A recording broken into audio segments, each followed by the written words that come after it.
I'm so nervous. All right. I think we are live. I'm so nervous. let me, Wait, I gotta let me. turn this fan All off. right. Oh, that fan is loud. Yeah, I should probably turn that off. As much as I don't want to die. I'll see if the stream is operational. Can I leave the door open and like leave it on low? Yeah, yeah. Maybe there's a. Is that acceptable? I don't know. I don't know how good our noise filter is. Should I wait till the complaint comes in? Just ask people if they hear the fan. Like Oh, that's kind of cool. That's innovative. I like what you did there. it's indirect. I like what you just did Indirect there. Oh man. Okay. Dude, Yeah. So it says welcome to our live show. Damn it. hold I on. thought I. I'm pretty sure Eric's ass is bigger than mine. This is You got quite a a big divot. dent in that seat. Oh my god. Mine's halfway into the floor. All right, I hear audio. I think it's good. I just remembered like I can switch the Oh, cameras. you got to at switch all the camera. This is gonna in be the first place. Yeah. This is gonna be a fun one. All right, let me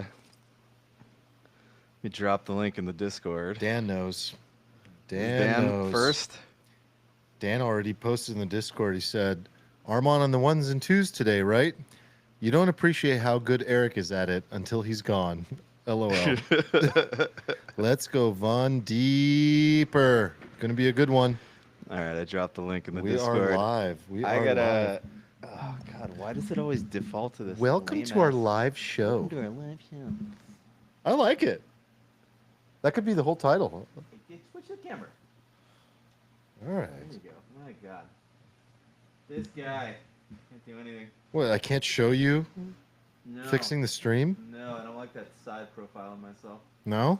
No. What's your favorite shot of yourself? Uh, What kind of shot do you look at in the mirror to get yourself going?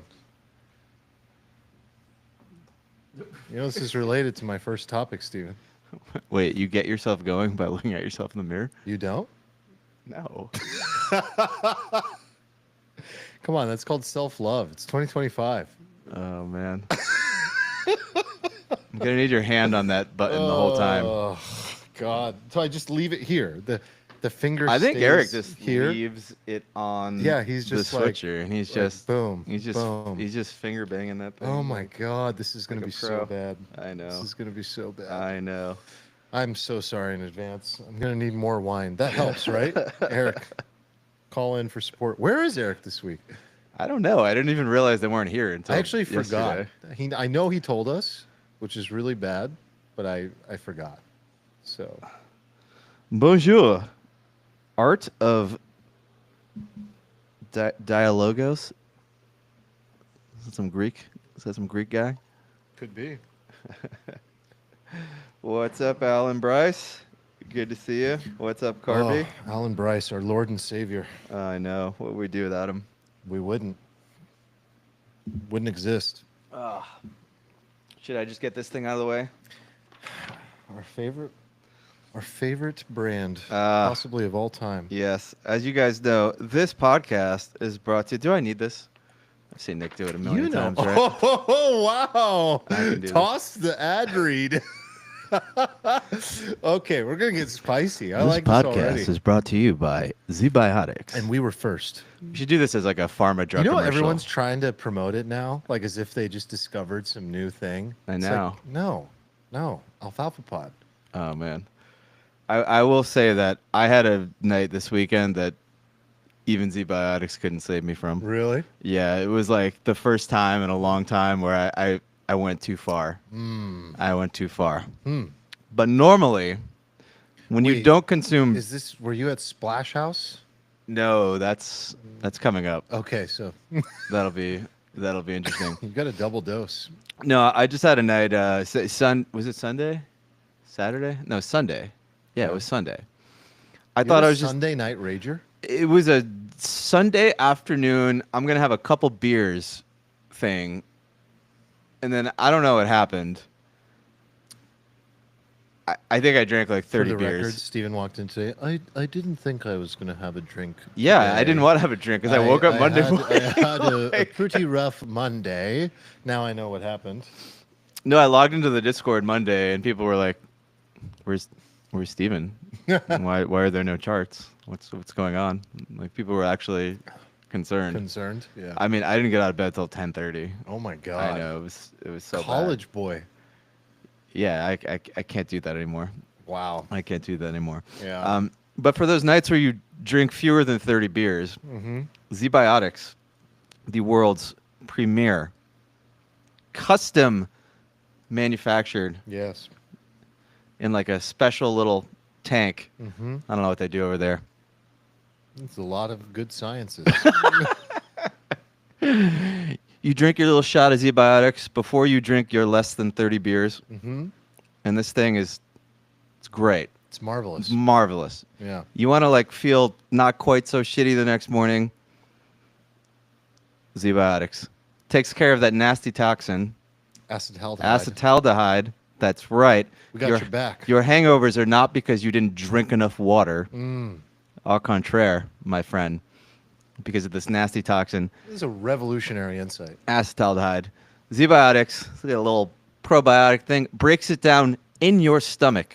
Before Before it even gets to your liver, bloodstream, Yeah. poof, gone. Wow.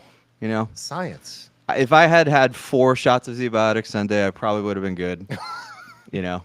One for every 10 beers. Yes, but this is the first time it had been 400 Zbiotic shots where it wasn't quite enough. So maybe do 2 if you're going to go really, really hard. But for your normal nights of drinking, Zbiotics.com/alfalfa. Got a nice little discount for you. Support the pod. Yes. We are big believers in this stuff. 15% off, money back guarantee. That's right. You don't like it, send it back. That's right. Send it back. That's right. Tell me to go fuck myself. Yeah. That's right. Steven lied to Now me. now you're getting dirty. Can I swear in the middle of the ad? That was the end of the ad. Okay. You're Yeah, good. that was over.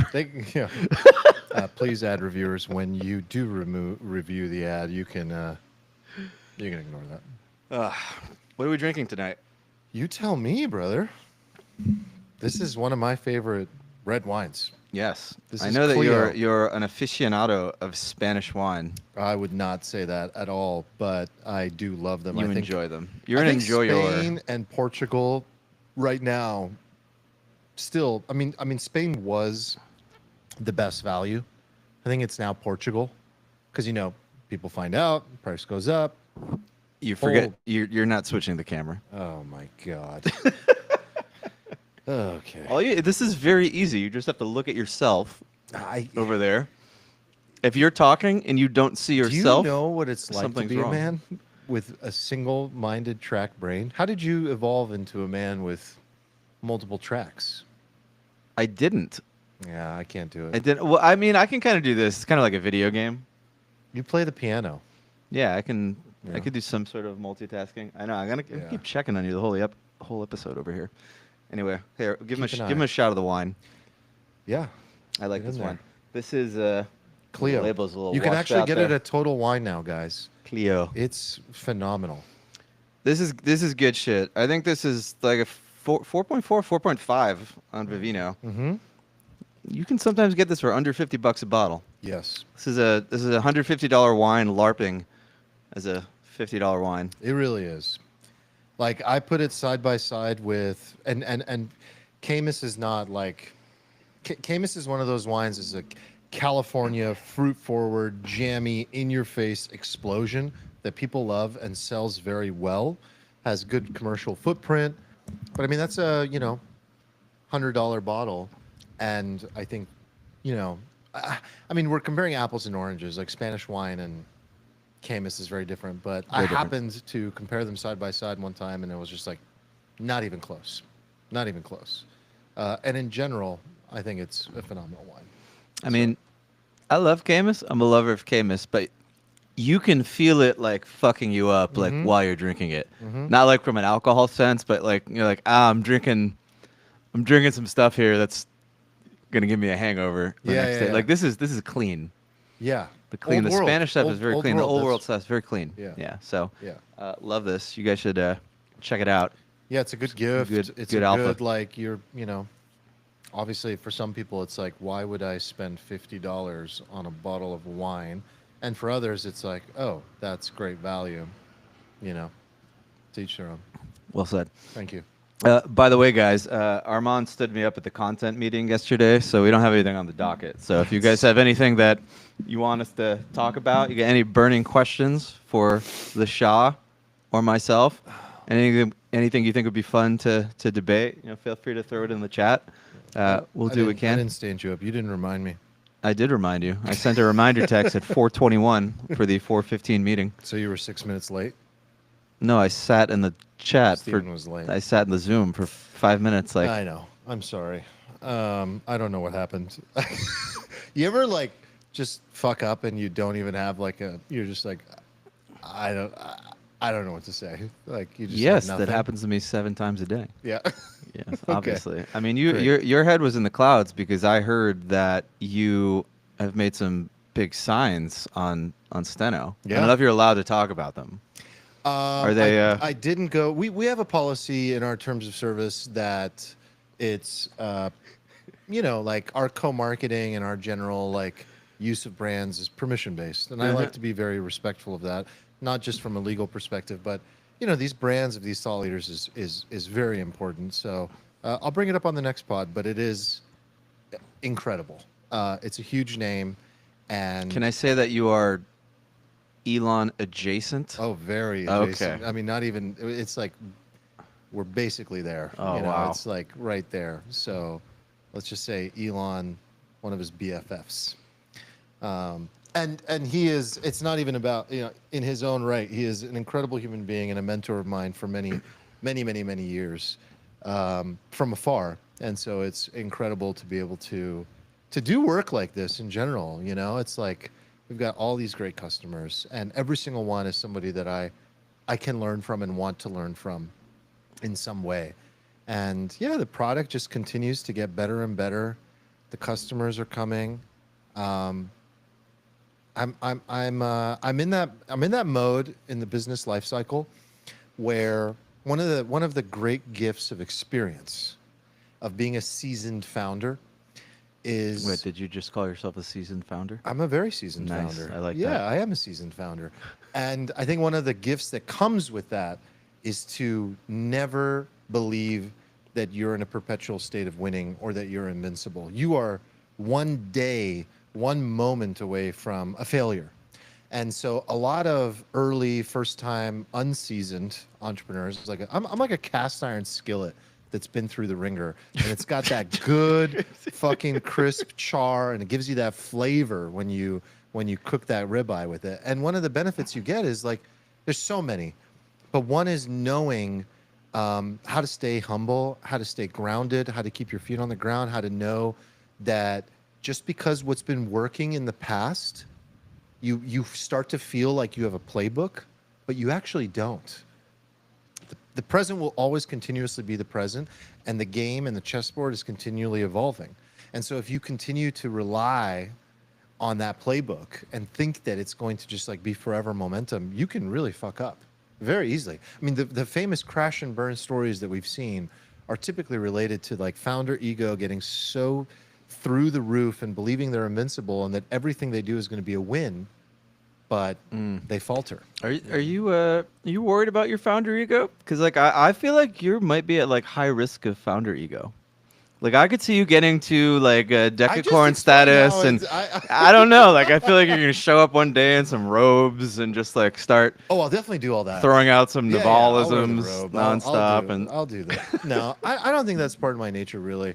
I love the game. By the way, too I'm much. pulling the plug on this. You are obviously incapable of switching No, the I did camera. it. I'm no, doing let's just it. Great let's just job. switch seats. No, I'm doing it. You're not doing a good job. Yes, I am. No, the audience is they're Are definitely they hating complaining?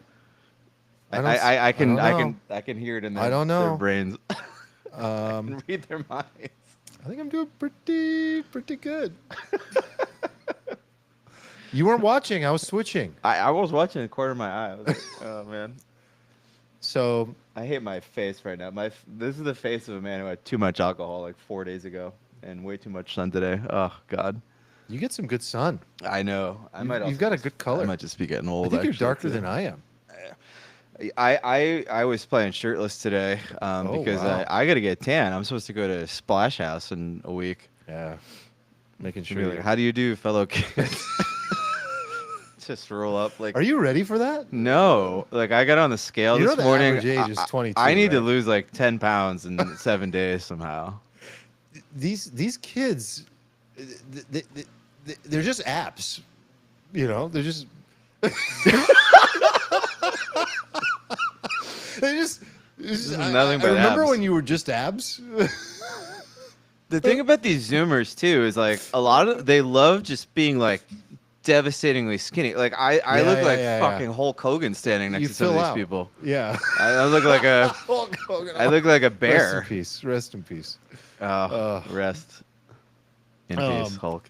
Yeah, We like love you. like the body fills out more, you know, and everyone goes to different places. I remember. But okay, this is an Eric type of question. Okay. Is it that? Is it really your metabolism, or is it the fact that you were just so much more active when you were younger?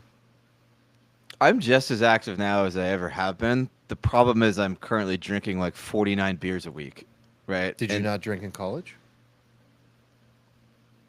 I did drink a lot in college, yeah. But there's something. So But I will say in college, like I was drinking like Keystone Light. That's like just water. That's got to be like 30 calories a cup.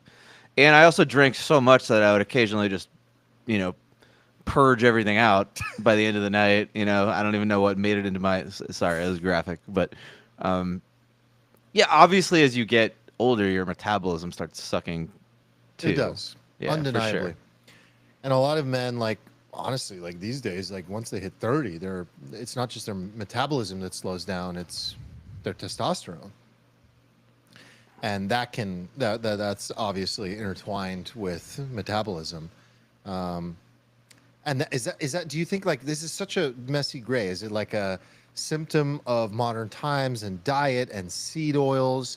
Is it actually? I mean, look at fertility, metabolism, testosterone drop, anxiety increase. Did you know that something like 84%? I want to say it's 84% of teenage girls have anxiety. Did you know that? 84? Yeah, it's so high. That seems high. I'm pulling it, but I mean, I knew it was very high. I knew it was very high, but yeah, makes sense. I mean, that's astronomical. It's Yeah. related to the video you showed me before we started. Yes. Are you teasing it? I don't know. Do you want to go there? No, we're gonna keep that in our pocket for when Okay. we run out of Oh, stuff to talk yeah, about. open loop. I like your Yeah, I like your riffing with me. you're a good copywriter. I like I this. can tell. I like this. Do you think you could handle a drug-addled music festival next week? I can definitely handle stuff like that. Have you had But the not experience of like as going out me. and being like, I just suddenly am not, I don't belong here anymore. It happened to me. It has happened to me a couple times over the last like 3 years. But it wasn't that I don't belong because of them. It was I don't belong because of me. Like I didn't want to be there. Oh, I see. No, seriously. Like I just You're not rejecting me. I'm rejecting you. But do you know what I mean? Like it doesn't do it for you anymore. Well, you're about to do it. So do you think you can do it? Like do you think you'll enjoy it? Fuck everybody else. Like I think that if I had no worries about my girls and I was with the boys and was like, this is what we're doing. Oh yeah, I can rev the engine up and go. Like I can go. I'll go. But I won't party like I used to either at the same time. Like I'm like You'll go thinking for about like the hangover. 5 minutes. You know? You'll go for like 5 minutes and you'll be like, and I'm out. Yeah, just the priorities are different now, you know? But I do think what you're alluding to is important. Like if you completely lose the ability to not lose the ability to engage in that type of setting, but lose the ability to just like you don't want to lose your youth is what I'm really worried about. What does that mean though? You know when you go to like you ever go to like a club or an event and you see like someone older and they're having a really great time and they fit in perfectly? Like that person hasn't lost their youth. Like they're not judging themselves and they're not judging other people judging them. And they're like, today, this is what I want to do, and I'm going to have an amazing time doing it. They don't reject being there because they're not supposed to be there. Do you know what I'm getting at? They're there because they want to be there and they're having a great time. But is that all that it means to not lose your youth? That's all you have to do? No, of course not. So how do you be like 55 and you still have your youth? Yeah, like I'm not going to be, and I don't want to be like 55-year-old guy in the club, like getting the table and, being with the girls. Like that's obviously not what I want to do. I'm not into that. But there's certain times in your life where it's like, can you still get down? Or are you like a stiff fucking tin man?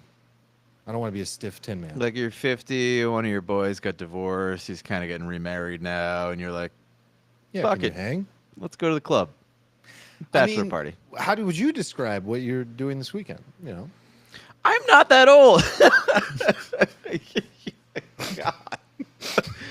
Oh, am I that old? Oh, fuck. I feel like, is this what the midlife crisis they always talk about is? Am I, You're the one that brought it up. This is the summer of Steven, okay? Okay, oh. We're doing things. We're having a good Summer of time. Steven. Last summer was hard. How, okay. GA? GA. No, you're not going GA, are you? Or like VIP. Yeah. Are you going to be with the people? No, I'm GA. Are you? Yeah.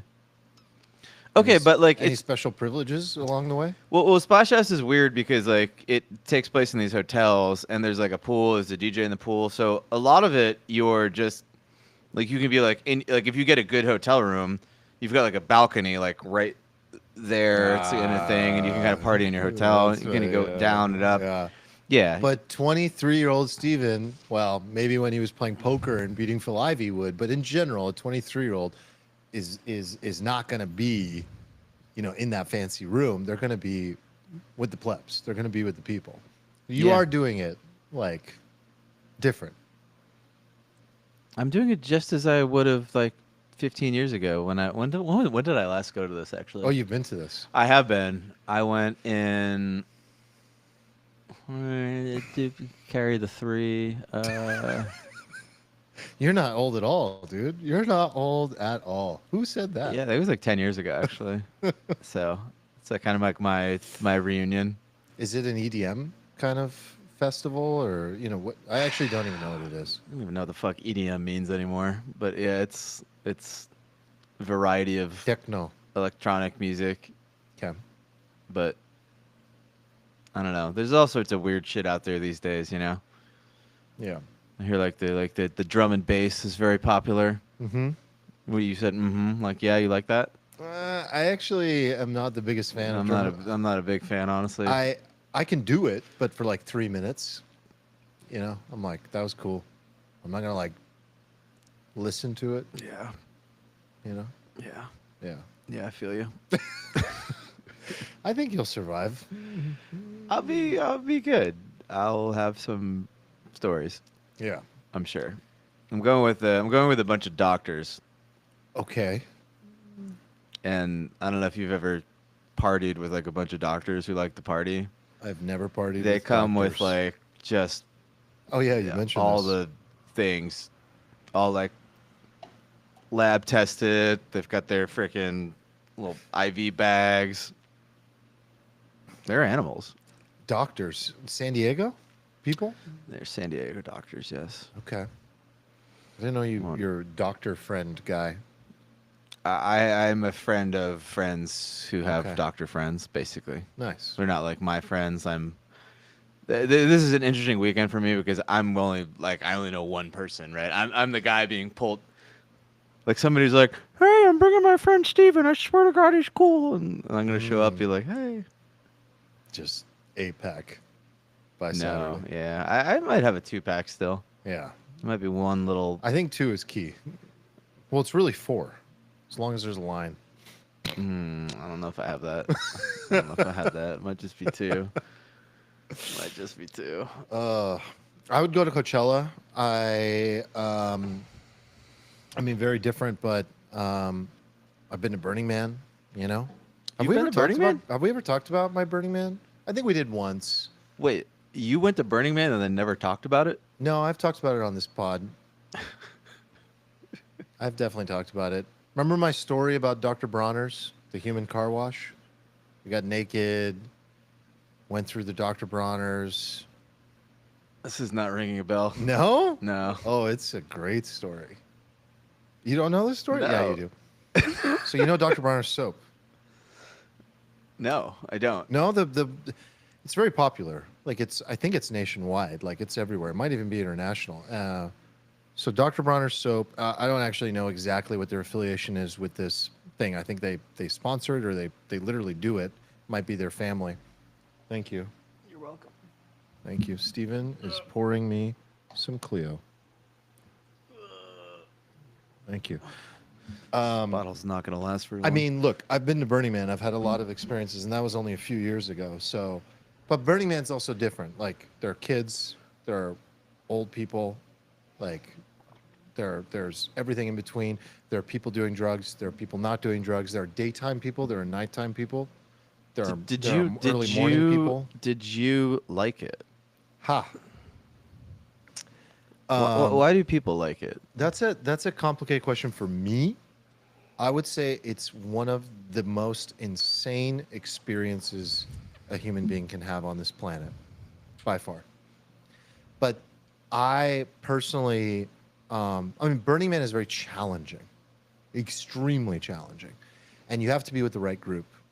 I went and I did it like not 23-year-old Arman style. I did the full package, the done-for-you experience. I spent a fuck ton of money. I slept in an RV. No. I just showed up. I didn't do... I'm almost ashamed to say everything I just said. I really am.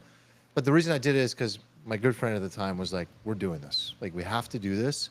And I was like, I'm too busy to do it properly. Because it's a pilgrimage.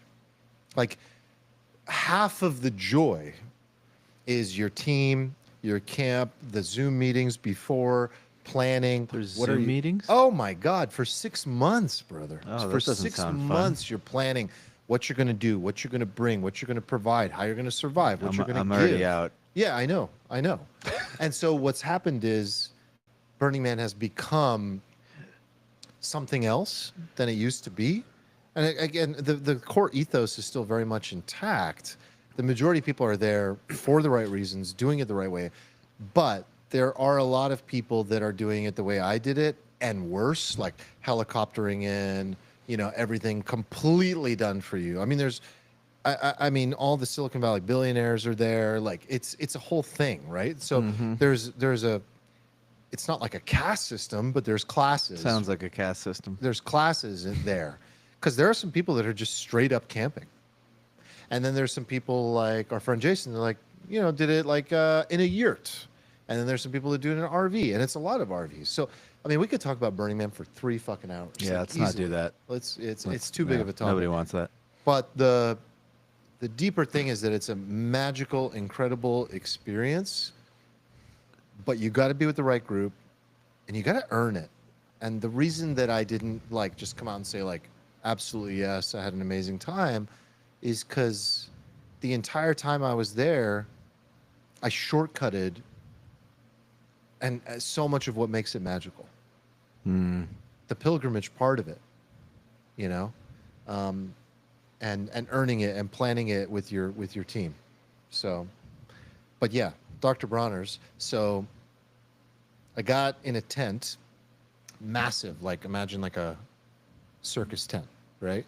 With like 300 other people, and I went through a human car wash naked.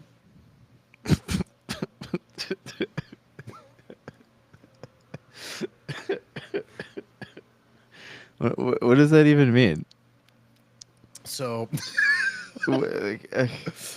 you get naked, and you go in like single file through this car wash, Is there conveyor belts, or you just you walk through? There's like huge contraptions that are spraying soap and water, and you go through this thing. You're not touching. No one's touching you. You're not touching anyone.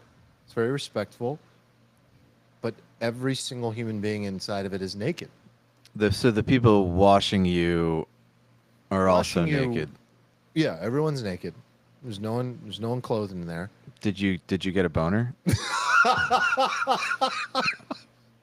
No. Did anybody get one? I didn't see a single boner. Did they wash your genitals? I'm just asking the questions everybody's asking. These are the exact kind of questions I was hoping you'd ask. Like, is there like a no-go zone when you? Okay. Have you ever seen the heat map that goes around of like guys in the shower when they wash, and it's just like it's just red like here, and like your balls, and like everything else is like it's just like very, very lucky. Oh yeah, hot spots, brother. The hot spots. You gotta get the hot spots. Was that what the car wash is like, or do they avoid?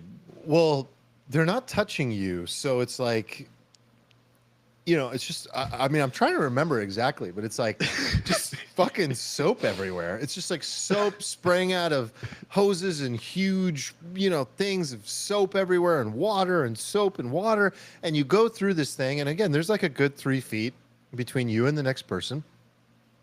But you're next to women and guys, and you're going single file down this thing, and they're hyping you, they're training you, they're getting you mentally prepared in line, like as you're ready to do this. Like, the human body is this, and this is what it's like, and this is a no judgment zone, and this is this, and this is because the line is 3 hours long. Because it's a 3-hour line for people to be. It's basically the only shower in the desert. It's the most popular attraction, I would say, at Burning Man. And it is like the experience that everyone tells you, like, did you go to Bronner's yet? Did you go to Bronner's yet? Did you go to Bronner's? So you have to do it. And, I mean, this is going to sound insane, but like, I'm sitting there, like you and I, like, this is my good friend, like, did it together. Like, where... And no one's looking at each other. No one's judging. No one's looking at each other. And you're going through this thing, and everyone's naked. And then here's the best part. You're going to love this part. When you're done getting washed and going through the whole thing, this is the best part. It's a dance party. Stop it. I swear to God. I got to cut this Steven here. So it turns into a dance party because there's music, right? And it's good music, and you're like having this insane experience. You're actually having an insane experience. You are literally having an insane experience. You're having an insane You're experience. having a naked, soapy dance party. Yes. And then you dance. And then there's like bagels and like coffee. Bagels? I think so. Yeah, if I recall correctly. And then there's like, you're just dancing. Naked. Naked with everybody. Are you soapy still? No, at this point, you're clean. Okay. You're clean and you're dancing. I can't. I just like naked guys dancing. I just can't. Like, the male body is not designed to be like dancing naked. It's just not. The male body is built for utility. It's built for just like doing things. It is not. It's not something you want to look at dancing.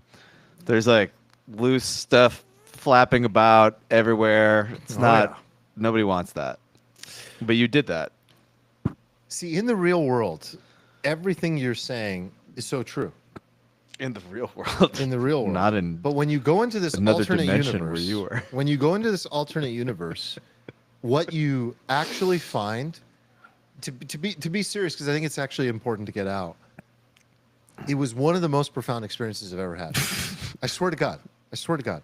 Because what you find when you take off the watches, the jewelry, the labels, the clothing, the purses, the brands, the shoes, and you're naked, and they're naked, ultimate equalizer, instantly. And then what you also find is like That's not an equalizer. No, it it makes is. people who are hot way more equal. that's what you'd think. That's what you would think. Yeah, that's what everybody It's thinks. not what happens. That's not what happens? No, because all of a sudden you're just a fucking human being animal, and you actually start to this. I swear, this is why it's profound. When you you know how we talked about beauty and Sydney Sweeney last episode? Yeah. When you strip everything away, like, is there like if Sydney Sweeney was there, would she be hot? She'd still be hot. She'd still be hot. But and this is, I swear to you, this is not me posing as a man of virtue. Every single person suddenly becomes beautiful. Like, there is so much variety in the human species, and you see it all in one place, completely stripped naked. Like, the only time in your life you've ever experienced this is the male locker room, right? And you don't even look. And it's not like you're looking when you're here either. When I was there, I wasn't looking at anybody's junk. I wasn't checking out anything. Like, it's just you're there and you're human and everyone's naked. And you're just like, whoa, there's so much variety. Some people have huge bellies. Some people have abs. Some people have big boobs. Some people have flat boobs. Some people got, gigantic penises. Some people have little ones. Like, literally, it just suddenly becomes like, oh, there's a lot of variety here, and we're all human, and it's all okay. It was actually extremely eye-opening. Look, I'm not gonna lie. I didn't think this was gonna be the topic of conversation tonight, but I'm here for it. I can't believe you didn't know that story. No, I've definitely not heard the story before. Well, that's my lore. That would have been a good thing to share during the lore segment. Well, Hey, I went through a naked human car wash. Interesting lore. Lore is going to be a recurring theme. I think it was pretty popular. People loved the lore. People love the lore in retrospect. We're going to have to bring some I learned back. about you guys. Like, it was sick. I think people were blown away by everybody's stories. Nick is like battling with Mark Zuckerberg. You're like taking on Phil Ivey. Eric's becoming like a fucking legendary CFA. I have some like a additional lore that I didn't. I mean, I have a lot of lore, obviously. Yeah, we all. I'm have like very full of lore. Yeah. I don't know if anybody remembers. Like, do you remember like that random first like kind of crypto podcast I did? Yes. During like the bear market. Yes. The solo one? No, it wasn't solo. I had a co-host. Oh yeah, for you did for a most while, of it. He's like famous now. Is he? He's on Kill Tony. He plays Joe Biden on Kill Tony. I don't know what that is. Kill Tony's like a very popular like comic show on Netflix now. You've probably seen a lot of like skits with like Shane Gillis on there as Trump. You see Shane Gillis on Trump, and like there's the Joe Biden guy going like, that was like my co-host on the pod. He's damn. Yeah, he's like blowing up now. His name's Adam Ray. I mean, I always thought he was like super talented at the time. Yeah. Like mega talented. Because he would just show up being like, oh, what's this fucking gig I have? I got to talk with this retard about like crypto. And he would just rip the whole thing. He was obviously like very, very talented. So damn. Congrats, Adam, if you're listening to this, which I know you're not. Yeah. It's good to see you That's thriving. Really sick. Yeah. Yeah. Okay. By the way, please let me relieve you. Like you've got hands all over the place. I want you to be free to just say, let's switch spots. Hey, no taro if necessary. Is that the Persian thing? Yeah. Wait, we're gonna need more booze. Oh shit. Me bringing one bottle of wine was insanely stupid. Are you running to get more booze? Oh, okay. While you talk to the camera. Okay, fine. I'll just sit here and see what the chat's doing. More lore. Okay. Cody, balls out big. You guys are funny. Josh C., I'm a doctor. What are you saying? I'm saying when you do drugs very properly, Josh. You got a lot of drug alpha there. Thoughts on Roman? Oh, what happened with the Roman storm verdict? What happened with that? I actually wasn't following that. Were you following that? The Tornado Cash guy. I didn't see that. J-Rock, tell me what happened. I can't give you my thoughts because I'm unaware. Okay, we swapping? Let's swap. Whoop.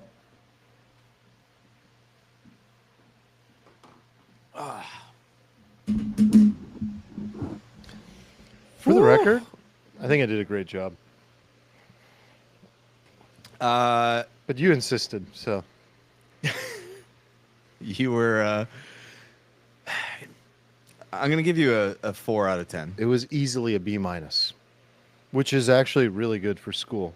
I pretty much did B's the whole way through. You know, B's are great. You were a B student. Oh, Yeah, you're ashamed no, of me. you were You're kind ashamed of of me. you were kind of a punk in high school. I was a punk. I remember. No, I was like A when I wanted it guy. Only if I wanted it. Oh, you could have gotten it, but like you just I don't care. I didn't feel that the cost was justified. Showed up day of the exam every day. Wouldn't do the homework, so that would downgrade me. Aced every exam, but then like homework and little things, I'd get punished. They would, because they would reduce your grade for like behavior.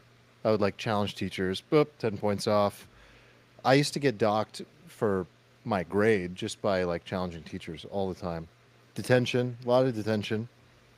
Lot of detention. Never ever did I get suspended though. I had a limit. I knew exactly where to push them, but I've never been suspended, which is very surprising when I look back on myself. I'm like, how did I not get suspended? Yeah.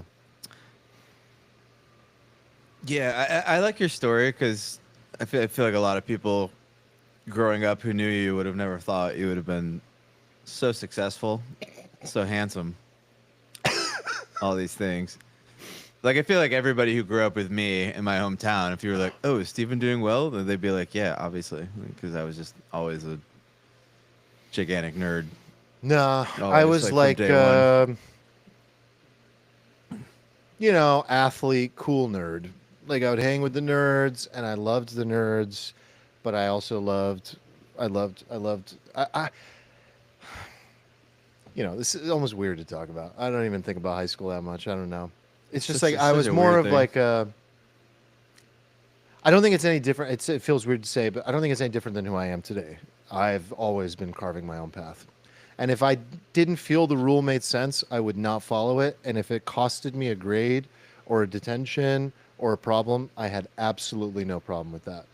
I was like, fuck you, And I definitely didn't feel that like doing a really great job on everything was noble. I thought it was a waste of time.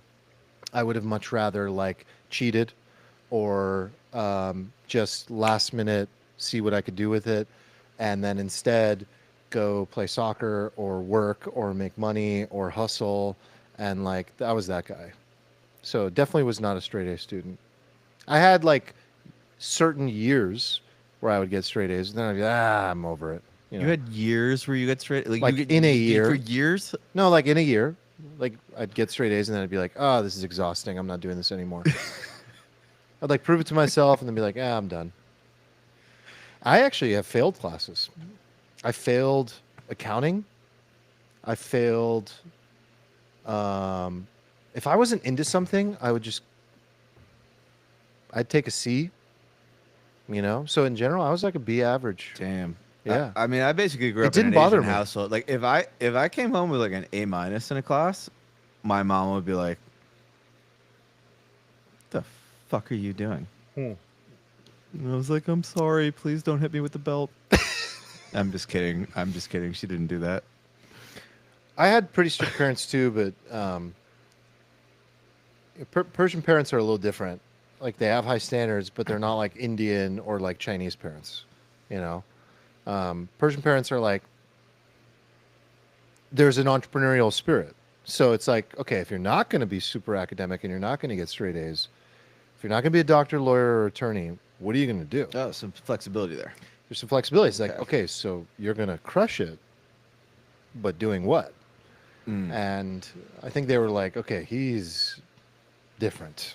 Okay, that's interesting because I feel like the Asian culture, there doesn't seem to be any room for the entrepreneur. It's like, you be doctor, you be lawyer, I almost did my Go for it. South Park. Send it. This the Can- South Park one. Can you? You be doctor, you be writer. That was so bad. Can we cut that, Alan? Let's cut that. I never said that. Anyway, I like that you guys have that the flexibility. Well, there's a huge entrepreneurial spirit in the Persian community, and that's where that comes from. Is like, okay, it's okay to be a risk taker. It's okay to become a real estate mogul. It's okay to start a tech company, and you might fail, but you go for it. There is a risk taking element to the culture for sure. Do you think there's like a best? Like if you had to pick the ideal stereotypical race parenting style, what would it be? What is ideal though, according to who? Ideal is like at the end of your kid's life, like they look back and they feel the most optimal about But a their Chinese life. parent might say that's the safest path, and maybe the most, the one where they're going to make the most money in a safe way. And I don't know, like a white American family might say but that's the path of self-exploration and self-directed learning, and they found themselves. Completely different ideologies. What is the Mexican parenting style? It's a good question. I don't know. I can only speak from my wife's perspective, which is it's important to nurture. It's important to respect family. It's important to maintain the language. It's important to. I think it has a lot to do with tradition and family, and not so much you must become a doctor type of culture. It's like you must adhere to tradition. You must respect the family and put the family first, and not lose touch with your family. In America, maybe a white American family, the son or the daughter just leaves, and that doesn't happen in Mexico or with Mexican descendant people. It's well, how's mom doing? Or stay close to mom and dad, and don't leave, and don't go travel the world, and don't just be peace out, parents, I'm 18, see you later. I mean, that is a very American thing. 18 years old, peace out, get out of my house. It's the opposite in some parts of Europe, and very much the opposite in Asia, right? People don't leave till they're married, And then South America, Central America, similar. Family is everything. I mean, what will you do? It's a good I question. mean, you've got daughters. I guess the more interesting question is, what would you do if you had a boy? I mean, I'm a black sheep, right? So I don't fall into anything. I don't fall into oh, this is the normal Persian kid or anything like that. I'm just a black sheep. And so even if my parents had told me to get straight A's, I probably would have taken that as well, I'm definitely not doing that. And they definitely did. And so a lot of the reason I actually didn't do well is because they told me to. I don't like being told what to do. Wow, you're such a rebel. I mean, it's just been in me. It's inbred in me. And it's so funny because Rumi was clearly born with it. I think it's and that's not, what do you even call that? That's not genetic. That's your higher self, your soul, your whoever I am beneath the skin and bones. There is a thing there. There is a person there that, and it's so interesting being a parent because you see that, and you're like, okay, I didn't teach that. They haven't had enough time to see that. There's something here that's a self with a capital S that's them. What is that? Because Rumi has it. She has it. It's funny because my brother she's gonna be 1 in a week actually, and I can already tell she's gonna be a very headstrong, difficult to corral girl. Mm-hmm. I can see it in her face already. She's already got this kind of hilarious resting bitch face. Every time you do something, it goes back and forth between and just joy, but her default state is just looking at you the fuck are you doing? And you can see it at them. You can see it in them from the time they're just months old. Isn't that insane to you? Yeah, it's crazy. It's super crazy. I mean, It almost seems like you barely do anything as a parent. Like honestly, it's like it's just a lot of it is coded in, and then you just kind of go along for the ride. You're definitely doing something, but it's just you're mostly setting guardrails, right? It's like how do we make sure that like it's within the confines of a certain version of reality that we want this human being to like live and adhere to. But the rest of what you're doing is like probably hard to control and change and so like actually the biggest thing that you said like how will I raise Rumi and my girls? My biggest thing is to not diminish who they are. So like for me, I love my parents so deeply, but every generation is a little more evolved. Mm-hmm. And so when you deal with a child like me, when I'm dealing with that with my daughter, the tendency for people is to take control, right? And the reason a lot of parents take control is because they're scared and they don't want their child to get into trouble. They don't want their child to get hurt.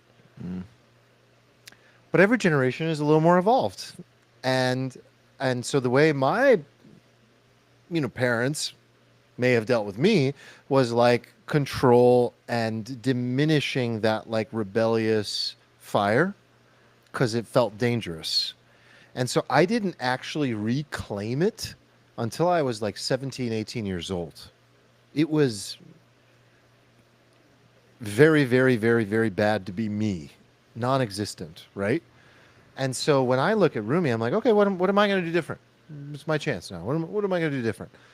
Well, I see this stuff and I'm like, okay, how do we actually like make sure she's respectful, kind, big heart, which she very much has all those qualities already, but let's not tell her she's being a bad kid.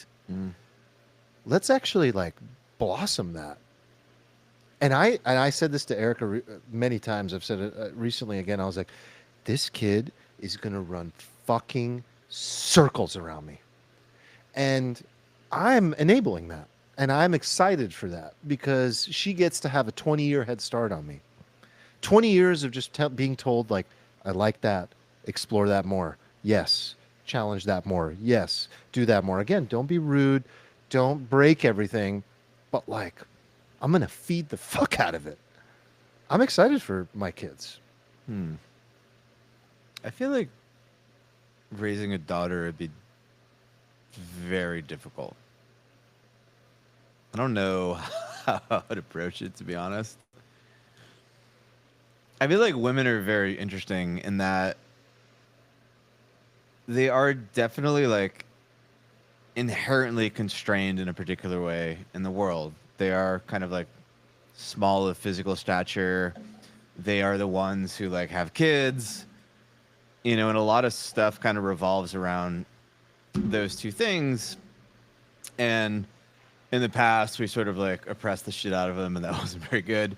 And then in modern society, we've sort of like gone the opposite direction and sort of, blown rainbows up their asses and told them they can do like literally anything and everything, and anything is possible, and you can be this, you can be that. And I think it's like an interesting question of like, how do you approach having a girl? Like if you're like a realist and you see the constraints, but you also don't want to like, you don't want to like put like shackles on your girl, but you don't want to raise somebody who's like, so like I think if you take this too long, you raise a girl who's like delusional and entitled, which is like a Where do they become delusional? They become delusional in thinking that they literally can do everything, they can have it all. It kind of comes back to that. Was that like a Sheryl Sandberg, famous Sheryl Sandberg essay? I forgot if it was her or somebody else, but it was titled like "Why Women Can't Have It All," and it was like actually like a very intelligent kind of like thought-provoking piece on like just, hey, you want to become the CEO of a Fortune 500 company and you want to be a mom. Here's how these two things are like wildly in conflict, and all this other stuff. It's nice to think that you can do anything and everything, but like you are a just finite human with finite time, like strength, all these other characteristics. Like they can't. Well, look, the mom do thing everything. is absolute. There's no getting around that for women, and that is Is like is it though? Like, don't you think in the future there's a chance we just have babies in like Robo Uteruses or something, and then absolutely. that constraint on women becomes removed, and then what if you raised a woman in the paradigm of like the way it's always been, and you taught them to have these constraints, and then they Well, grow up, and then suddenly that huge thing is gone, and society doesn't even do that anymore. well, Right? I'm gonna go with this because I love this thread, but I do want to clarify around. And then I've got one daughter that's like, my 5 month old. I can already tell, sweet, gentle, more introverted, more calm, more love, like just different, right? And so what I'm ultimately saying is about accentuating and enabling and celebrating and supporting the innate being that a person is and not diminishing that, making them feel bad about it. That's what I'm saying. Now, when it comes to what you're talking about, I don't think women should be like men. And I do think that women have a huge sacrifice and a different career arc that they undertake by if they choose to be a mom. Changes everything. Sheryl Sandberg is correct. And then if we go further and we say like, well, what if in this postmodern culture world, which is very much as normal, is like we need to remove the differences and we need to enable women to have the exact same outcomes as men, and we need them to be able to work a career and be a Fortune 500 CEO just like a man is. Okay, let's just say like we could make that happen. And if we did, I think we'd be miserable. I think society would be miserable. I think babies would be miserable. I think every future generation would be born with more trauma. Because there's something to be said about being held by your mom.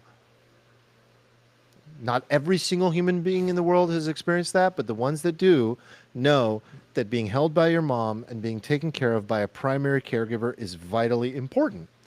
And my own wife went back to work, but at least she was home for months and was there in those early days. And I think that's very important. If we suddenly have test tube babies and then we have robots raising them and holding them and taking care of them, and it's like, even if you put a layer of what feels like skin on that robot, will it really be the same? Is there blood running through that skin? They studied this, right? Like, why moms do skin to skin, right? It's called skin to skin for a reason. I mean, your brother probably does it, right? It's like hold the baby. Your brother does it. You when the baby's born and for months after, it's really important to hold the baby bare chest. That's why, like, when you see a dad at the hospital, they take their shirt off. It's not like, for Instagram. It's to like have the skin to skin contact. Everything's for Instagram. Come on. It's incredibly important, and you can do that for months. But why? Like, what does it do, and why does that happen? That's above my pay grade. It just seems like even something like that, I feel like we'll figure out like what is. There's probably some chemical reaction. Here's there's what the probably some science says. hormone It thing. stabilizes the heart rate, the connection, the emotional regulation. Right, but by which mechanism? I think it's blood and heart flowing through the skin. And I think there's also obviously smell. They know the voice. They've heard the voice since the moment they were in the womb. They know who mom is. They know who dad is. And if you replace that with an AI voice, there's no way you get the same outcome. You have more anxious, more detached human beings from the moment they're born if you outsource that to an AI robot. Yeah. Guaranteed. I mean, we already kind of ran through this a little. We did a dry test run of this with like formula, right? Is that like the best kind of stand-in for like, oh, I want to do this the natural way versus like, oh, shit's fucking hard? Yeah, there's obvious downsides to formula versus natural breast milk. It, like, seems that way, right? Yeah, There's obviously like trade-offs to. I don't know. I'm not a woman, so. But yeah, there seems to be trade-offs to doing that. Yeah, which is why I assume people want to do the formula thing. For sure. I mean, doctors still today, even in this postmodern world, will tell moms like, please try to breast milk for as long as you can and or want to. And Most moms do the best they can. But do you disagree with my assertion that at some point in the not too distant future, like we're going to have the ability to have like robo uterus babies and like tons of women will opt to do that? Because there are already a lot of women who like want to just have like a surrogate, for example. I can guarantee you, I definitely agree with you. I know that will happen. And at the same time, why do you think we have doulas? Why do you think we have births in the bathtub? Why do you think we have women that will breastfeed for years? Because they're playing the complete alternate reality game. So I think, as I've talked about before, our species is definitely going to bifurcate into multiple camps. Within those two main camps, there will be multiple camps. And it's going to turn into like religion, dude. It's like, how many sects of Christianity are there? It's just going to be like that. And it's going to be like all these different ways of living reality that every cult believes is the best way to live. But at a high level, it's like Republicans versus Democrats. And there will be a group of people that just like opt in and a group that opt out. Do you think it would be bad for society though if everybody just has robo uterus babies and the babies get raised by robots? So what do you mean by that when you say bad for society? Bad according to who? Bad in what way? Like it just produces like less desirable outcomes. You know, people are going to be like, "Yo, you shouldn't do this." But like would it be bad for society as a whole? What are we measuring? What are we looking at? What's the outcome we're trying to align toward? Like Bad according to whose moral standards? well, like right now, for example, like the main problem we have in society, I would argue, is that like we're not reproducing, and the society will just be dead. Okay, great eventually, example. right? Great objective So, thing to measure. Isn't it better if you could go to a couple and be like, okay, you can have a baby. We can eliminate all the pain of pregnancy, and we can eliminate all the pain of raising the child because like, oh, you don't have like a village to help you? No problem. You got like 3 robo nannies and you can sleep and do all this stuff. And maybe now people are like, yeah, this is pretty cool. I'll have like 4 kids because like I can deal with this. But these kids are Wow. raised in a, you know, in a robo environment. So and, you know, we have one core positive, which is like we're saving the country or the population or the species. And then we have like this negative outcome, which is like detached, emotionally unregulated, potentially people. yeah. And like, it seems like So is it everything true else- that everything is a goddamn trade-off? Well, obviously, there are no solutions, only trade-offs, That's a goatee quote. as Mr. Soul? as Thomas would say. But it seems like everything we do revolves around reducing like immediate like personal pain, and then we have to have these like large societal cultural discussions Well- about doing things that are like Well, again, it's like that's why I hard. said like who's asking, why are they asking, and what's the objective they're trying to meet? Because it's like, okay, society and the human species to survive requires more humans and a growing birth rate. Okay, so maybe there's a hierarchy of needs. Hierarchy of needs says like, hey, we need you to produce more humans, but we can deal with the fact that they're fucked up. You know, like I don't mean, know. Will they be fucked up though? I don't know. I think they'll be different. And it may not matter for the species that is already augmenting itself with robotics and AI. It may not matter. Like- Because think about it. The more we're augmenting ourselves, wearing the glasses, doing the thing, doing the Neuralink, opting into the system. For the opt-in species, well, their emotional regulation is going to completely change anyway. So, like, do they care? The ones that care are going to be the organics, the Luddites. And they're going to be living a different reality and a different game. It's Ready Player One, bro. I think so. I think it's Ready Player One. I think there's people that are fucking face shield is on, opted into the game, and there's like, no. I like base reality. I love base reality. And I actually think we're in base reality, by the way.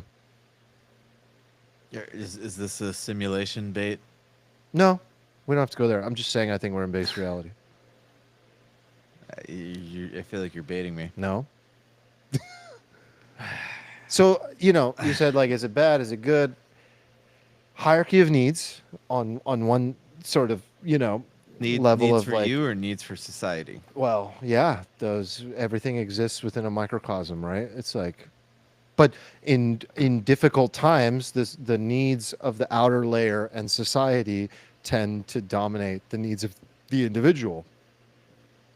Like America went through a revolution of like making babies when we needed them, and different societies go through that at different times. I don't know, for example, is Korea going to redeem itself? Is it going to save itself? Is it going to be able to have 7 kids for every couple and save its culture? Which, by the way, as we talked about, if you missed it, for people listening, it's like what they're really losing, even if they solve it with immigration, is they're losing their culture. They're not just losing their race, they're losing everything. You can immigrate people in, but you're ultimately losing a culture.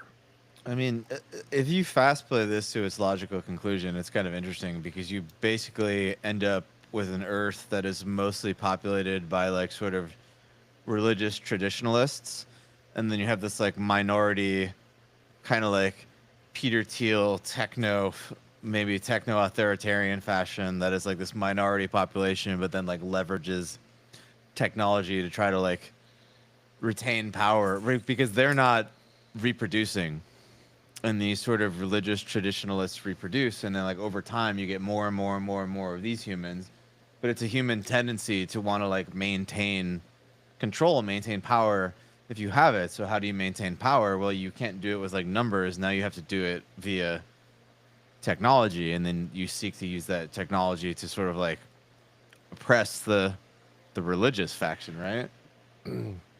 Might be a threat. Are you concerned about where some of this technology stuff is going from a control and, you know, like, are you concerned about this Palantir stuff? Are you concerned about who has the power, the techno oligarchs? You know, like, do you see a positive future for that group of people? Or do you think, like, are are they actually approaching this with, like, best interests of people? Or is it just, like, super AI police state minority report? Let's put the tinfoils on. It's an interesting question because a lot of like the design of like the fundamental structures of society that we live in, they sort of assume that basically all humans are sort of the same. Like obviously we have like these sort of class distinctions, but they're not built for a world where some humans are like sort of like hyper tech enabled cyborgs and some are just humans, right? Like so I don't know if like the traditional like democratic model still works in that world, or if that all just falls apart. Like I don't think it works anymore. Like at a certain point in time, like you already see this. There's a certain group of people on Earth who believe that they are so much more evolved, important, that they don't need to be governed by these same laws. They don't need to, like, they're sort of outside of society. So like you imagine fast playing that where these people aren't just rich, they're like literally like smarter, stronger, genetically more evolved, pure, whatever you want to say it. Like that problem's gonna be amplified like 100-fold at that point. And then like, what do we do there? Like, I don't know. Like, So you're more concerned about like classism than you are about the classism that exists between the ones that opt in at all and the ones that don't. Like, because the real concern for people that don't opt into the system, and many people that don't opt into the system, are doing so because they don't want to be in a surveillance police state. And at this point, like there's this thread, there's this whole subject that was occurring recently in the Discord. Fuck, who was it that posted it? Travis DC commented on it, but someone else. Oh, CB. There we go. So CB posted it. And I was so grateful he posted it. This is why I love this fucking community, man. It's like an extension of my brain. You know, it's so amazing. It's like, hey, you know, we talked about like early on in the Alfalfa stuff where we were like, one of the ways to like just continue growing is to just like have your friends and community filter stuff for you. That's what Alfalfa is for me. So like if someone posts something in the Discord, I'm like, okay, this is worthy of my attention, most likely. And it was this really interesting thread about the centralization of the AI systems and where everything is going, and how Meta had recently utilized this public library archive. And the concern is that we're going to lose all original sources of content. It gets swallowed up by AI systems that are centralized, that are becoming more synonymous with defense and being nationalized by our governments. The majority of money is going to be from the government, to OpenAI, to Meta, to Google, Alphabet. And we're going to use these systems. I mean, it's an arms race. We've talked about this a lot, right? And within this arms race, the government, Trump came out, we talked about this last episode, has to win, wants to win. Not only does America need to win, America needs to proliferate its AI as the standard AI that is not woke in the world. Okay, all that aside. But what's happening is, like, as AI is swallowing up the internet, indexing everything, processing everything, building it into its knowledge base, a lot of these systems are going to go offline. And so the people that maintain original sources of content. So you might say, Arman, what's the big deal? I'll talk to ChatGPT, I'll talk to Gemini about Spinoza's book. It's not a big deal. But you know what you're missing, and you know what you're getting, is you're getting that LLM's interpretation and human biases version of that book. There's no original source of content. You're no longer reading Baruch Spinoza's fucking thoughts on ethics and the nature of reality. You're reading Google's interpretation of that. And as these libraries, some of them are open, some of them are on the dark web, some of them are on, I forget what they're called, but you can essentially download them, I think, illegally, and some of them are like gray area, where you can download them. And a lot of people are starting to take that very seriously, because we're seeing so many indicators that a lot of public available original source material, like you have to build your own library of Alexandria, essentially. And if you don't, then you're reliant on some centralized, nationalized AI system to think for you. That's fucked up. That's crazy. So the humans of the future are getting a remixed, regurgitated, filtered version of reality. They think what they're getting is like, 100 years ago, this is what humans wrote, this is what humans thought, but they're not getting the real thing anymore. And so this is like having a fucking hardware wallet for Bitcoin right now. Like, I'm actually taking it extremely seriously. I'm not even joking about this. I'm building a personal library right now. Because even if there's a 10% probability of this, I'm not messing around. I'm not messing around. Oh, man. Okay, so I can for sure. I mean, this sounds like a dystopian sci-fi novel, right? You fast forward like 150 years into the future. We have like ultra advanced AI. Everybody thinks they have just infinite knowledge at their fingertips. They understand everything, but like everybody has lost the original sources, the ability to think like a long time ago, because like everything has just been spoon-fed to them for like a long time. And you know, maybe that AI gets co-opted or corrupted, you know, by certain power structures, which seems obviously inevitable. And then it tells people a certain thing, and then you have this like kind of like rogue group of people who've like kept these like original books or like original sources or stuff, and the AI tells them things, and they're like, no, look, like you guys just have Exactly, never seen. You've just like never seen the original source material, and you like go underground somewhere. I'll it's be like Morpheus. some fucking vinyl records. I'll literally be Morpheus. You'll walk into my fucking Yeah. cave, and it'll just be like books, illegal, illegal, illegal, illegal. They'll tell you, the AI will tell you something, and then like you'll go into some dark alley, and some guy will put on this video Yeah. of like fucking Yeah. Obama talking or something, and then they'll be like, Exactly. "Holy Yes, God." exactly. You get it. Yeah. No, Yeah. I mean, like I can 100% see that happening, and it's like a natural It's natural. extension of what like we are in a state now as a species where like everything is so.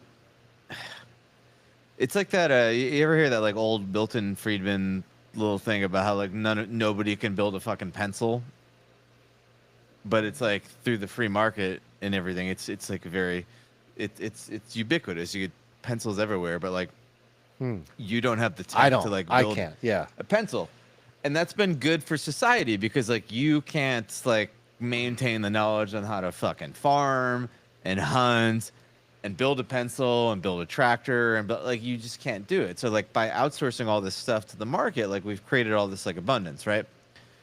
But you get to a state where like the joke right now is that like you and I as like millennials could like open up a computer and understand how the computer works and like probably put a computer together, like our parents could put like a car together. But like a lot of Zoomers, like they'd be like, what? Like you, it's like it, but like it's like me changing the oil in my car and my dad being like, you know how to do this, and like, well, I don't have to do that anymore. Yeah. Now like I don't know, pretty soon my car will just like fucking hover or some shit. I don't know, the idea of oil will be ridiculous. Right. But what we give up in exchange for that is like we get like farther and farther and farther and farther and farther away from like the source information. Mm-hmm. We rely on these intermediaries to sort of like these like trusted third parties. We like offload everything to them.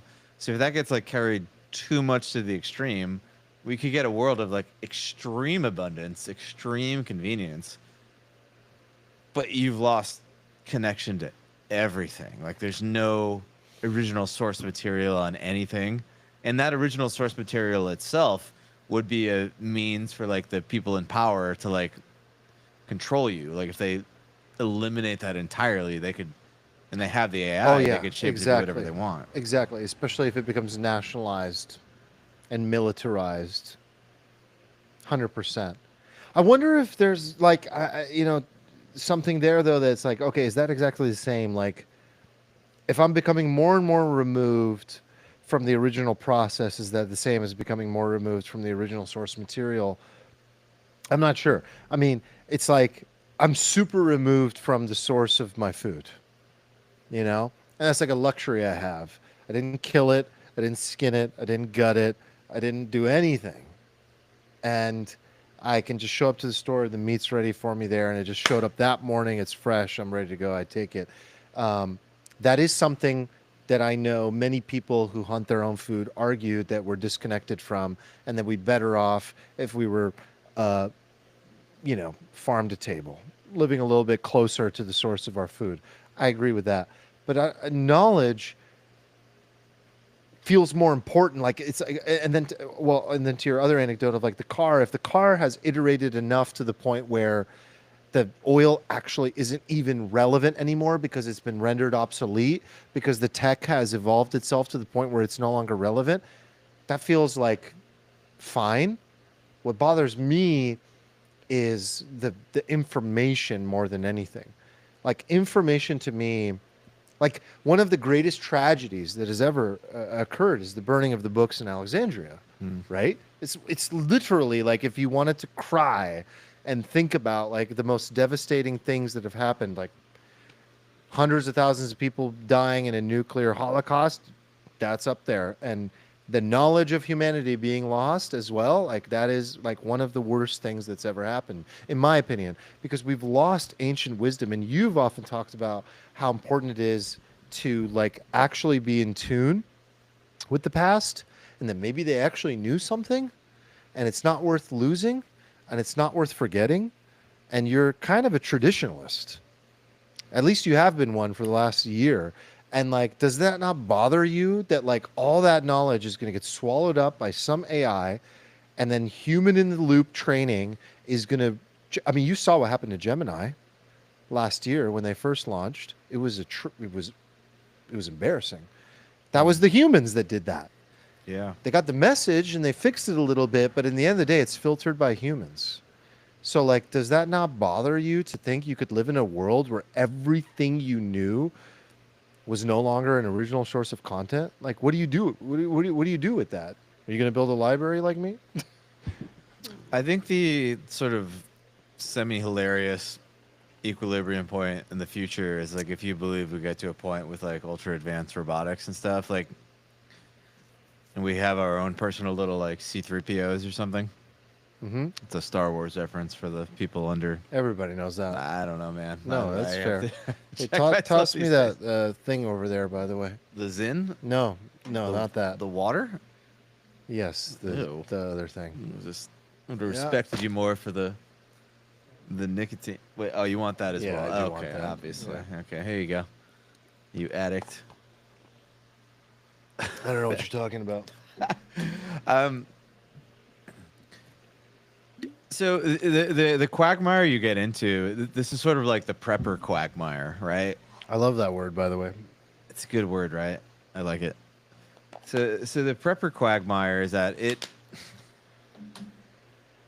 you have this reality that you sort of like opted out from being able to control your own destiny to an extent, to be able to participate in society, right? And then there's this like weird horseshoe effect of like the people who can like do all the things to survive are like, and like they're like kind of like prepper rural types, and then like just some fucking mega billionaires who just have so much money that they can just devote themselves to like learning jujitsu and bow hunting and all this shit like all day, right? And then in the middle, you're just like fucked. But if you opt for this like kind of end of the horseshoe here, it's very hard to get it ahead in society because you have to expend all of this brain power learning how to hunt, learning how to forage, you can learn how to shoot guns, you can do all this stuff to learn how to take care of yourself, right? So I don't know how optimal that is. But if there's a future world where like robotics are the shit and we've got our own little C-3PO, like I could keep being like detached from all of the stuff that like connects me to like the root of civilization, and like I could be like completely helpless, but I could outsource all that to my droid, right? I could be like, hey robot, I need you to understand how the food supply works. I need you to understand how to hunt. Maybe learn some like combat sports for me. Yeah. I don't know. Just like remember how Keep me relevant. Yeah, just remember how to build like That's a good circuit point. boards or whatever we need to know in the future if everything breaks down. Like I'll just like outsource that to my robot, and then I can keep living in like You know what worries me about that? what? One is none. Two is one. So you need two robots. You got to have a backup robot. I'm sorry, what? One is none. One is none. Two is one. I believe it's a military saying. One is none, two is one. Yeah. I might have made it up, but I'm keeping it. One. I mean, imagine having one cable. The cable goes bad. You can't have one cable. Like this pod. Why do you think it breaks all the time? Got one of everything. Honestly, this pod went off without a hitch. To Yeah, this is a dream team right here.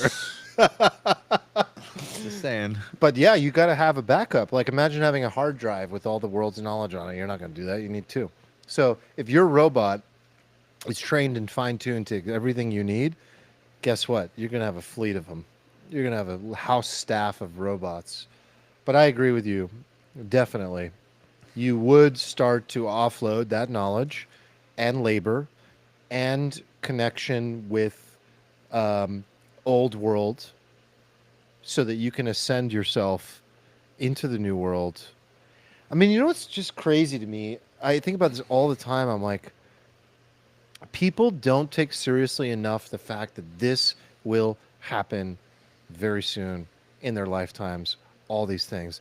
This is the most, I don't know what it is that recently hit me where I was just like, this is fucking huge. Like, I know it's huge. I know it's huge, and I know I'm a hype guy, and I know that's my thing, and I recognize it.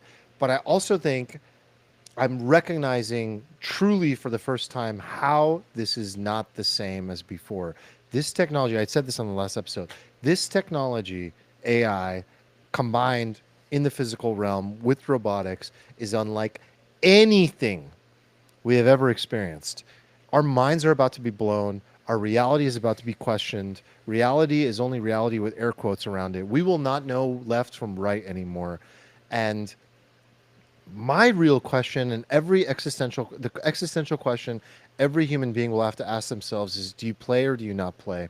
Do you play this game? Do you opt in or not? You're literally sitting on a landing page on a website, and it's Morpheus with two fucking pills. I swear, the Matrix was not a documentary, bro. The Matrix was not a documentary. Do you mean The Matrix Is a documentary? Yeah, that's not gonna. The Matrix is not a movie. The Matrix is a documentary. It really is a foreshadowing of everything. You're going to be sitting there, and reality is going to stare you in the face. Blue pill or red pill, opt in or opt out. And I really don't know what I'm going to decide. I have no fucking clue. I honestly think the majority of people will go with what the majority goes with.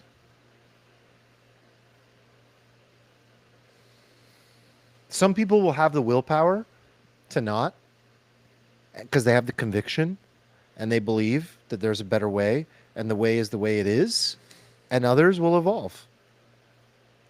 And by the way, that word evolve is not a fair word, because it's a bifurcation of the species to evolve in that way. You could still evolve as a Luddite. You could still evolve as an organic human being.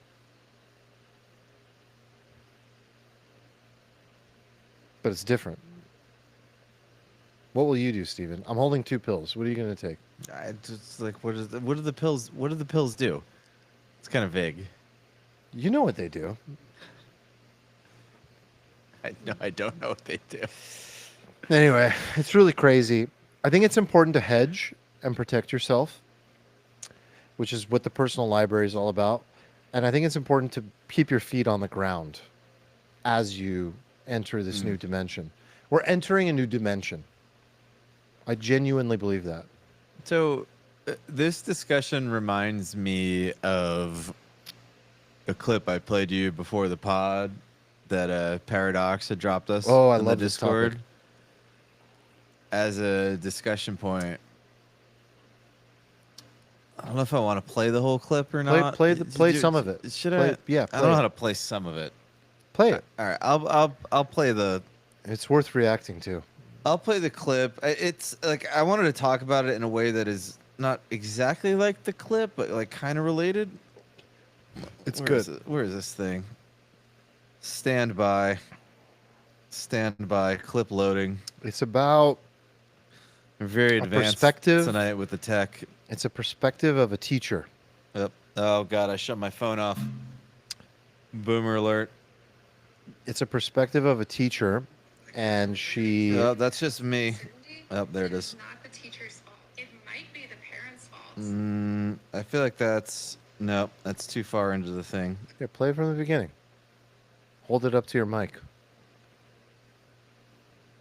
You're working in it, but I think you need Closer. to know. It's a- Here's it's a- exactly what it's like right it's a now. teacher working in talking public about education. First of all, being the in kids education. have no ability to be bored whatsoever. They live on their phones and they're just fed a constant stream of dopamine from the minute their eyes wake up in the morning until they go to sleep at night. Because they're in a constant state of dopamine withdrawal at school, they behave like addicts. They're super emotional, like the smallest thing sets them off. And when you are standing in front of them, trying to teach, they're vacant. They have no ability to tune in if your communication isn't packaged in short little clips or if it doesn't have like bright flashing lights. That's actually the way harder part for me than just the outright behaviors, is just being up at the front, talking to a group of kids who have their eyes open, they're looking at me, but they're not there. They're not there. And they have a level of apathy that I've never in my whole career. Punishments don't work because they don't care about them. They don't care about grades. They don't care about college. It's like you are interacting with them briefly in between hits of the internet. which is their real life. I've seen some TikToks recently where teachers are getting a lot of hate, like for not adapting to the kids or punishing them or whatever. And I just got to say, like, I can tell you with absolute certainty, it is not the teacher's fault. It might be the parents' fault. It might be our capitalistic society's fault, but it is not the teacher's fault. I think that you guys... All right. So Alan Bryce says, as a teacher, I can say yes to this. I think the first interesting discussion point on that is what they're doing like an irrational thing? It's an irrational behavior and it's maladaptive and you should seek to correct it? Or is it like an early recognition that they're going through like a process, like an upbringing, a learning experience like that? Like everything they're doing is going to be fucking irrelevant by the time they finish the whole thing, right? Oh, interesting. Because, and like maybe you often see this in, if you analyze like just systems, right? Like you will, it's not like there's a top down like strategic, oh, like we're doing this because XYZ.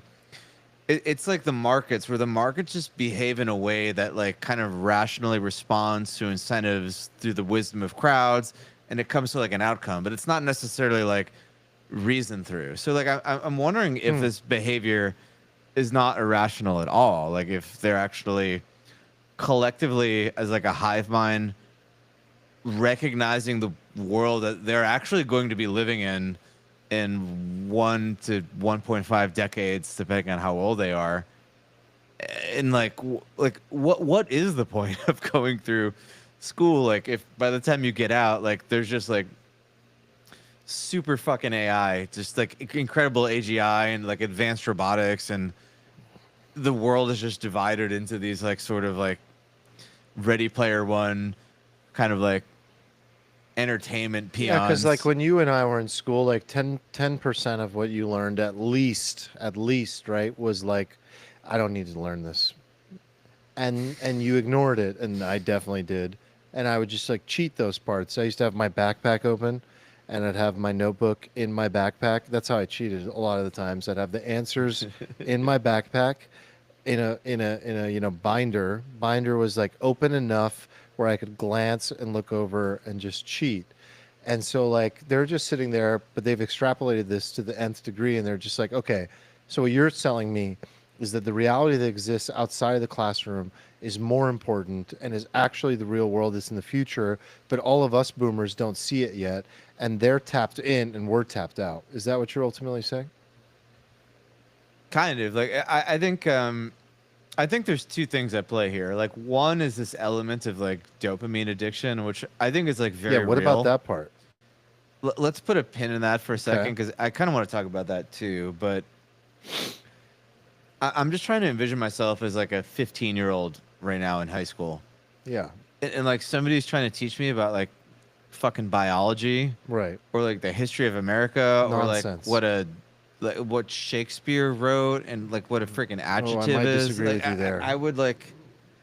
I'd be losing my fucking mind, because even if I think as you do that like some of this stuff has value, like the reason you think Shakespeare has value is in some sort of like deeper sense, but this other stuff, it's like we're teaching you this because this is what's going to make you a productive citizen, blah blah blah blah blah.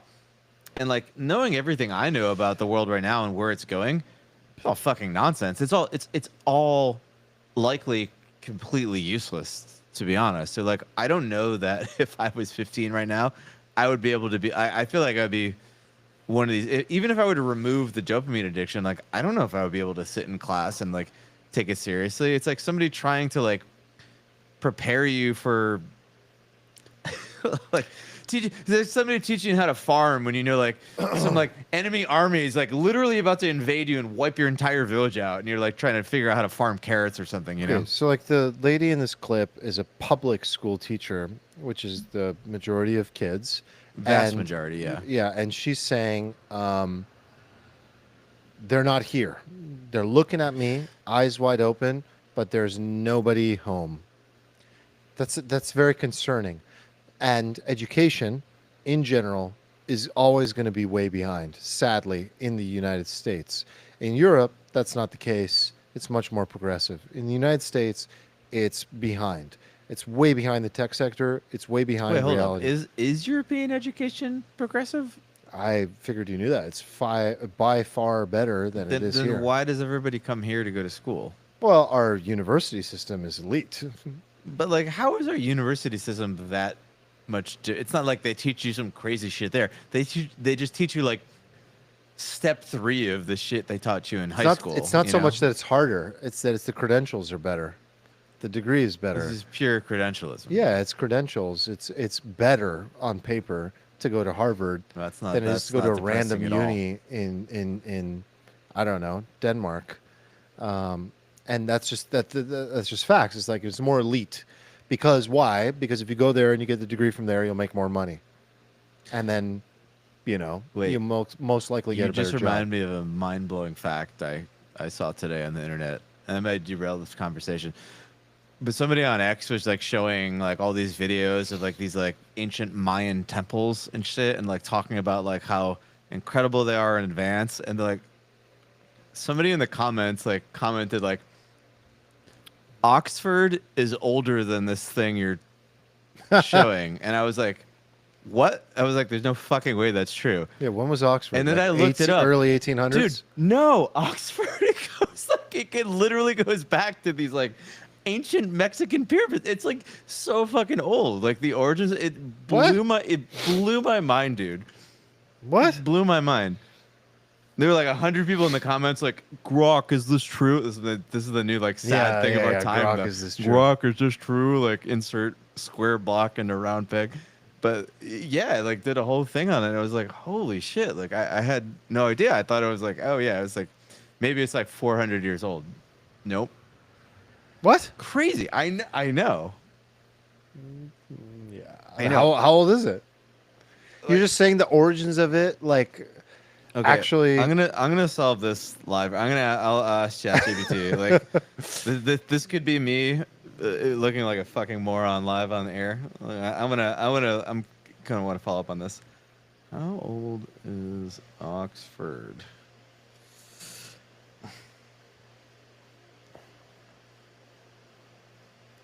We're about to have AI just be like the 5th member of this pod. That tells us everything we need to know.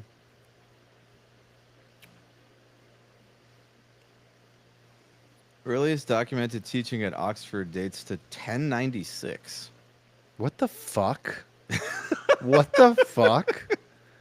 That's insane. 929 years old. That's fucking crazy. That's crazy. That's fucking crazy. That's really crazy. So there are these like kind of ancient sites, that they go over in Mexico and South America, where they're like, talk about Okay. like the how advanced these cultures were, like building these, and then you're like, no, we had Oxford back then. We were already like teaching about Yeah. science Yeah. and crazy shit. That reminds me of that guy who's been on Rogan who talks about like ancient cultures around the world. Oh, that guy. What's Robert? Wait. No. the Graham? Yeah, Graham Hancock? Allen. Hancock? Graham. I want to say Graham Allen. I'm going to go Hancock. There's no way it's Graham Hancock. Yeah, it It's- says some kind of Hancock. It's some kind Don't of cock. make me ask.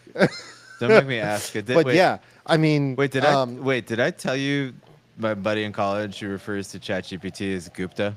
Gupta? Yeah. I don't know if Is I it- revealed this on the pod. No, this is new. Yeah, no.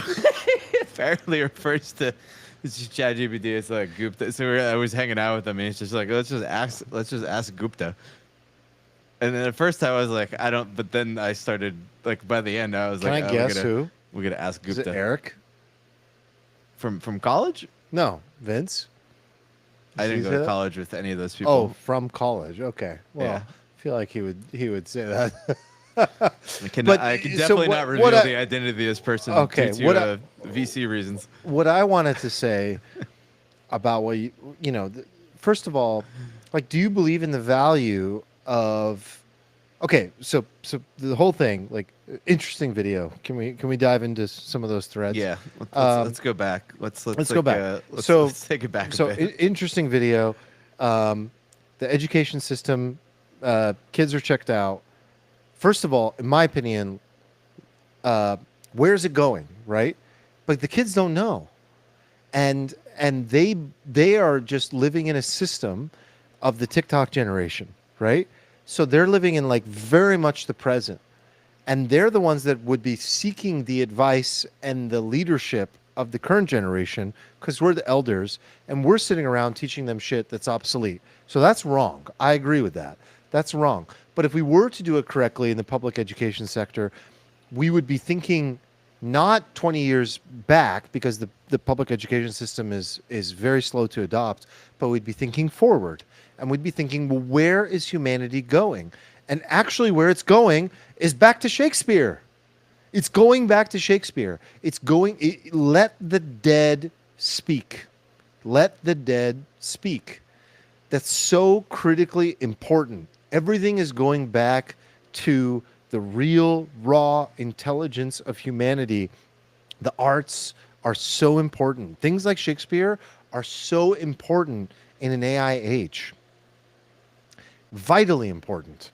And so, okay, what did Shakespeare do? I mean, he practically invented a new language.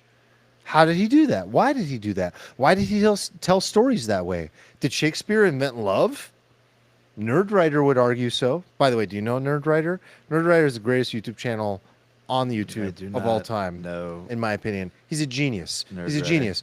If you're interested in what I'm saying right now, look up Nerdwriter, Shakespeare invented All right, love. Shout out Nerdwriter. Nerdwriter is a fucking legend. And that's not the exact title, but it'll pull it up. Just Nerdwriter Shakespeare will pull it up. So what's happening there?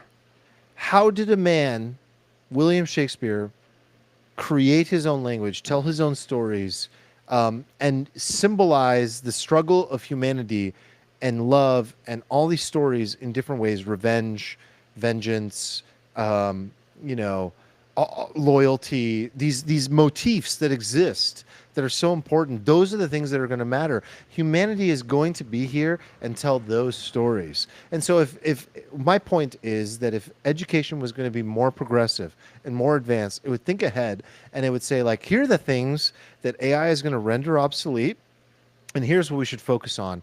And kids, here's a story about why this matters. And by the way, people like Alan Bryce, I didn't even like the fact that he's a teacher and we have people like him as a teacher.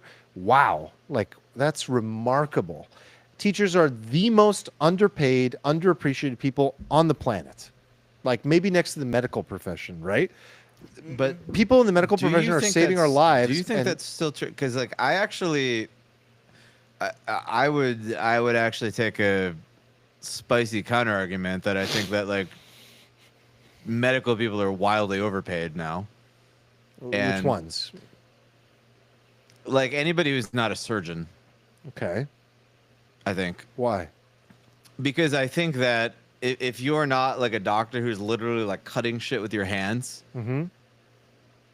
that like in a lot of most cases I see that like AI actually just can already outperform you. And if not today, like you look for within 5 years, these people are going to be getting dunked on by AI, right? So even if I thought you were great today, like you can't be that valuable if like 5 years from now you are effectively like obsolete. Sure. Right? Sure. So I actually think a lot of these people are wildly overpaid. I think one of the tragedies of like modern, like kind of like American medical system is that we have this freaking like gated sort of system where like you have to have some rubber stamped credential to be like a doctor in this. Not that I think anybody should be able to be a doctor, but we like control the supply of them. We basically like limit how many doctors there are out there to keep their wages up, to justify the med school that they go to. But the reality is now I think that like if people could just go to like an AI, they could get pretty good healthcare for basically free.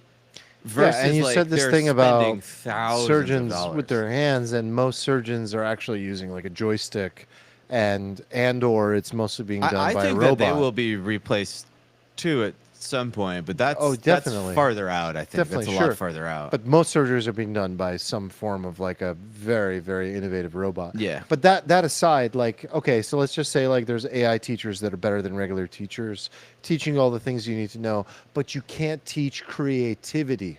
I disagree with that. Yes, no. I disagree with that. No, of no, course no. you can teach You creativity. can't teach creativity. Of course you can teach Creativity is consciousness. No, it's not. Activated. Like, okay, there's literally a course in college people take called creative writing. And it is a like, and you didn't learn a study goddamn in thing. How to write creatively. Yeah, you just learned about how people are creative and how they enter the creative process and how they tap into the muse. I am a former musician with potential who now doesn't have any potential. But like at a certain point in time, like I wanted to be a songwriter. I was like aided and like realized it, like, because I bought into this idea, like when you're young, I think you think that people are just artistic. They're just creative. They just know how to do stuff, right? It's just like, oh, it's just like immaculate conception of like ideas in my head and I write a song. But the reality of songwriting is that it's actually quite process oriented. There's like a algo to it. There's like a formula to it. And if you know that, like you can unlock way more of your potential. Sure, it doesn't like negate your creativity, but to say that there's not like a teachable thing there is like wrong. Let's define creativity. Okay. Sure. Creativity. I did the you thing. I started talking with my you hands lost and I it. lost You the lost camera. it 15 minutes ago. Ah. You lost it. I was doing so good. Look, creativity is the origination. Alan Bryce just texted me. Did he? Yeah. He said button, Steven. Yeah. All right, I got the button, Alan. I'm sorry. So if you talk about a corpus of knowledge and remixing within that knowledge, there's a certain level of what humans might call creativity, but AI will absolutely be able to do that because AI is ultimately an algorithm processing human knowledge, and there's constraints within that knowledge, and it will do a great job at creating shit you've never heard before because the parameters are so wide that exist. You have all these notes in music, you have all these possibilities. That's exactly what you're describing. It will do a great job. I mean, why do you think 11 Labs just launched their own music AI generator, right? You know, everyone has one. There's all these startups that have one. Google has one, right? And so AI music, okay, fine, here. Remember when we did, when ChatGPT first came out and we did the episodes and we were like, write me a poem about peanut butter on bagels in the voice of the King James Bible. And it did it incredibly on GPT-3 at that time, 2.5 years ago or whatever that was. It did it so well. But creativity at a core level is something that exists only within human beings. Why? Because it comes from your consciousness. I so strongly disagree with this. No. See, okay. So this is what I was hoping to discuss today when you said, what is the thing we fundamentally disagree on? And I asked you a question.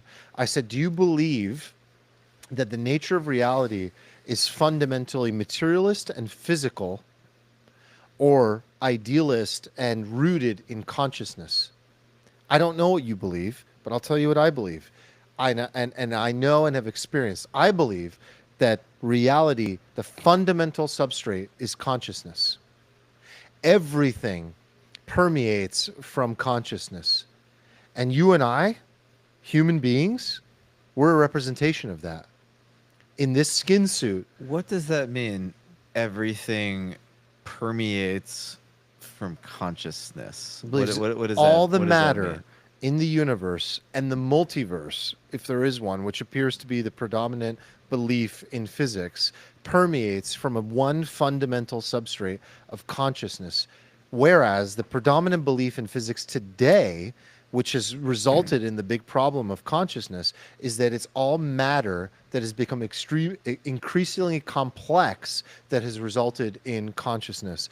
That we, human beings, somehow reached a point in our evolution that suddenly a light bulb went off and we became conscious and had sentience and self-awareness. Why do I say this? Why does this matter? Because I believe that's what makes us special, and that's what makes us different. Everything AI is an algorithm. It is a permutation of what's possible from a physics level of a materialist perspective.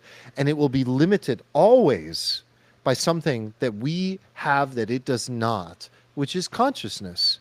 I don't think that AI will be conscious. I think AI will represent that it thinks it's conscious, but it will not be conscious in the way that you and I are. So again, creativity at a deeper level. What is the way that you and I are conscious that AI will never be, though? What does that mean? How do we feel that we are, or how are we at a fundamental level? I mean, you're saying like we are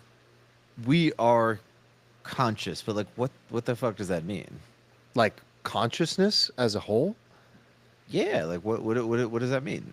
I mean, that's a divided topic as well. Everybody defines consciousness differently. Core to the thesis you're putting forth. Like, so what? I can only give you my. What does that mean, though? I can only give you my version of it, but that's different than what I was just saying. But I thought what you were saying is like humans are this, and AI will never be this. Yes. But then I was just like, what is this? Like, what does that mean? It's a machine. It's a machine founded on human knowledge, and it's a prediction algorithm. Right, but what you're setting the bar at humans are this like thing up here. We're a component of an underlying consciousness that permeates everything as the fundamental substrate of reality. Meaning that so you're saying there's like a network effect to humans that connects us all? Absolutely. That sounds kind of absolutely like a neural network. Yes, you could call it something like that. I mean, that's an analogy to that idea. But like, how is that any different? How is it any different than what? That's like what AI is. It's just like neural networks, right? No. AI is meant to be this like symbolic representation of the brain and all of human knowledge. No, it's just a prediction you just sound mechanism. like you're describing AI in a way that you said that like AI will never be like humans because it's XYZ. But like what you're describing just sounds like how AI works. No. AI is computation. AI is just it's computing power. It's prediction. It's just it's in a box. There is a constraint to it. And what exists beyond that, what created it, is you and I and all human beings. And that consciousness that exists within you and me and the universe and that created all the matter that exists in all of reality, that's special. That's special. That's why when people say AI is going to render us completely obsolete, I fundamentally disagree. We have something that AI will never have: consciousness. What does that mean? What does that mean? Are you experiencing this? Do you believe you are? I think I am, but like, am I? Well, I don't know. In my underlying system of belief, consciousness is what brought us all here and brought everything to reality. The universe itself, like it decided, and we could argue why it decided to turn on and create. Here, give me some of that. Yeah, that's good. All right. Now you're getting really in there. It's like, why are we here? Why is there something rather than nothing? Like, what does it even mean to experience something? Like, what does it mean to experience something? Like, isn't AI experiencing something when you just like expose it to like, you train it on like no, this is why we have that guy. We haven't talked about him yet. This is why you have AI psychosis, because it thinks that AI is actually like more than it is. It's not that. It's not experiencing anything. I think you think humans are more than we are.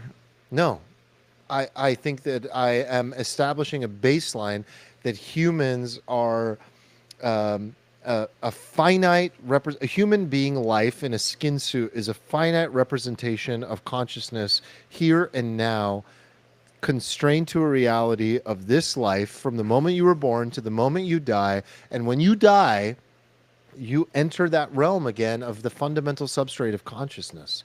And what I'm telling you is that let's get to the deeper point. What I'm telling you is that when people create magic, when people create something otherworldly, that creativity, that's what I call creativity. Creativity comes from an other world.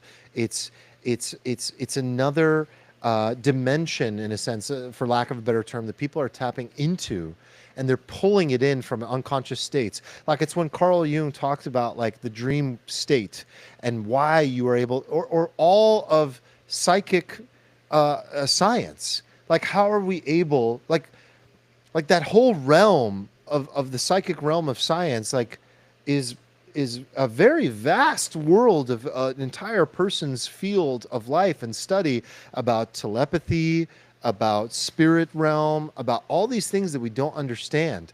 And I'm telling you, there's something there. And that thing that's there that connects us all, when we tap into that to create something, AI will never be able to do that. That to me is creativity. That's Do creativity. you go to church? No. Why don't you go to church? Like everything you are describing is basically saying there's this catch-all thing that is like higher than us, unifies us. It's the soul. It's this like God, and it's this thing that like robots can never have. But you don't go to church. You're not religious. So do you really believe that? Church is an ideology. Religion is an ideology. Religion is a packaging. It's a packaging in a human realm. But you think Church is no different than physics.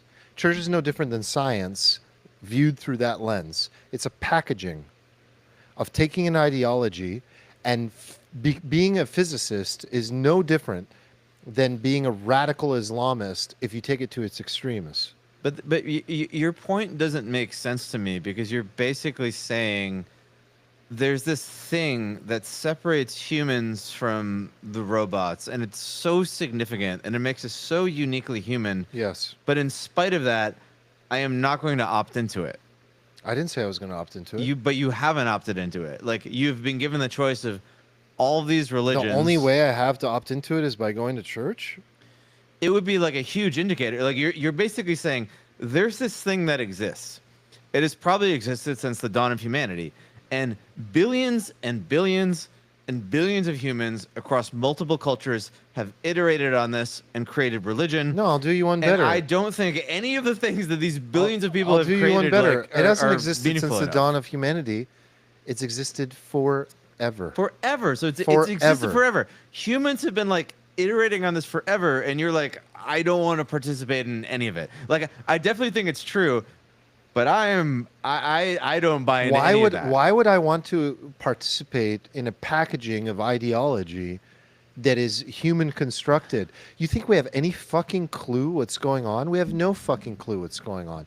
What I'm saying is that there's an underlying substrate that created everything I know. Everything. Why would I think that a human being, which is limited to 5 senses, could construct an ideology that matches my ability to... So if I walk into a cathedral, am I going to feel holy? Am I going to feel connected? 100%. If I walk into a mosque, do I feel that? If I walk into... What do Jews walk into? A temple. I'm going to feel that. If I walk into a Buddhist temple in Thailand, I feel that. If I walk into... I think Hindus call it a temple too. Yes, those are places of worship, but they're stories. They're fundamentally human stories. And I think those stories are very important. But that's a human construct and an ideology and a packaging to make sense of reality. I don't need that. Sounds like you I don't want to need have that at your all. cake and eat it too, though. It Not at sounds all. like you want to believe in this defining thing that makes us so special, but then you're gonna like opt out of everything everybody else has done because you're smarter than the collective wisdom of all these like multiple billions of people, right? I'm not smarter. I just see it that if I was born in Pakistan, I'd be Muslim. And if I was born in Ireland, I'd be some random sect of Christianity. So you opt out of all of it completely? Of course, because that's so random. I'm not going to prescribe myself to an ideology that has nothing to do with anything other than where I was born and who my parents are. I'm a human being, and that human being is one tiny fragment in the reality of what is, which is consciousness. But I feel like you are viewing this as like, this is the way you're viewing it. You're like, if I don't pick, like, there's like 9 religions. They can't all be correct. And if I don't pick the correct one, what is even the point? It's just... But what if the point But is obviously just, none of them are correct. But what if the point is just to pick any of them? What if they're all tapping into something and you're opting out completely by not tapping into them? Well, I'm not opting out completely. But you are, because No, you do not partake in any of them. I'm not participating in groupthink. I'm participating in what I'm telling you right now. Look at the conviction I'm giving you. I'm telling you that this is my knowing. This is my belief. You're telling me you're not participating in groupthink, but the thing you argued for is a collective, like, group. That's literally the thing. It's a... Yes. That is what it is. It is groupthink. It is a thing that just binds every... And you're like, well, I'm not opting into groupthink. What group told me that? But that's what it is. That's the definition of like a collective consciousness. It's just a group feeling of something. That's not groupthink. That is being... There's no word, but if I had to pick a word, this is mysticism. This is metaphysics. This is not groupthink. This is not religion. This is metaphysics. This is idealism. That consciousness is the fundamental substrate of reality, and everything that we know, the origin of it all is consciousness. The big problem of consciousness has confounded all neuroscientists. First of all, anyone that's trying to figure out the nature of reality goes into neuroscience. Neuroscience is fucked, right? Physicists, everything is moving. Everything is a particle in motion. There's absolutely no way to pinpoint that you're not there. You and I are not here right now. This is a mirage. I'm looking at you and you're here because I'm looking at you and you're looking, like, that's it. Like, we know this. That's the fundamental paradox that exists. So what's left? It's metaphysical, it's mysticism, and what I'm telling you is that if you choose to be tapped in and you can see it for what it really is, then there's something special. And I'm not saying I'm special, but that's the Alan Watts saying. It's like the moment you realize that you could be God, you're burdened with a tremendous responsibility. That, like, I'm not just a participant in this reality, but I'm actually co-creating it. And that's the, oh my God, recognition that if we can wake up to that, and if you can tap into that to create beautiful things and write a symphony, back to the actual crux of this, that's human. And when I say human as well, I don't mean the human species is special. I just mean that this is my reality. I'm here as a human being today. Okay, but I have to take everybody like way back here, because we were talking about how creativity is this like inherently special thing that sort of transcends the ability of like algorithms, machines, and everything. And there's like kind of two thoughts of human nature, I think. One is that we are just sort of, we are sort of algorithms, like our own brains, our own collective knowledge. Like we just are sort of actively like reacting and randomly generating responses to things. And we get these learned responses. They get passed down through the neural net, the culture. And that's how we like learn and adapt. And then we think they have this like higher order brain. But in reality, we're just like billions of little like mini nodes just flipping 1 and 0 and getting like a response, and then like that response is like learned by the network. And I think that's a valid way to look at humanity. And I think if that's how you view it, then you would maybe be like not religious, right? And then the other way to look at humanity is to be like, no, there's something deeper beyond this like trial and error algorithm. There is this like, I don't know if you call it like a soul or a collective consciousness, whatever you want to call it. I feel like collective conscious is not like a good way to put it because it just sounds like a neural net. But like there is the soul makes sense to me. The idea that humans have a soul that differentiates them from like animals, computers, that makes sense. I can buy into that. But I can't buy into that thinking and then be like, also, I'm not religious. It's just like, don't you have to pick a lane? Why? Like, what do you mean, why? Because like you either opt I don't into the understand idea. at all why you think that human beings could construct an ideology that makes sense of reality. There's no way. There's no way.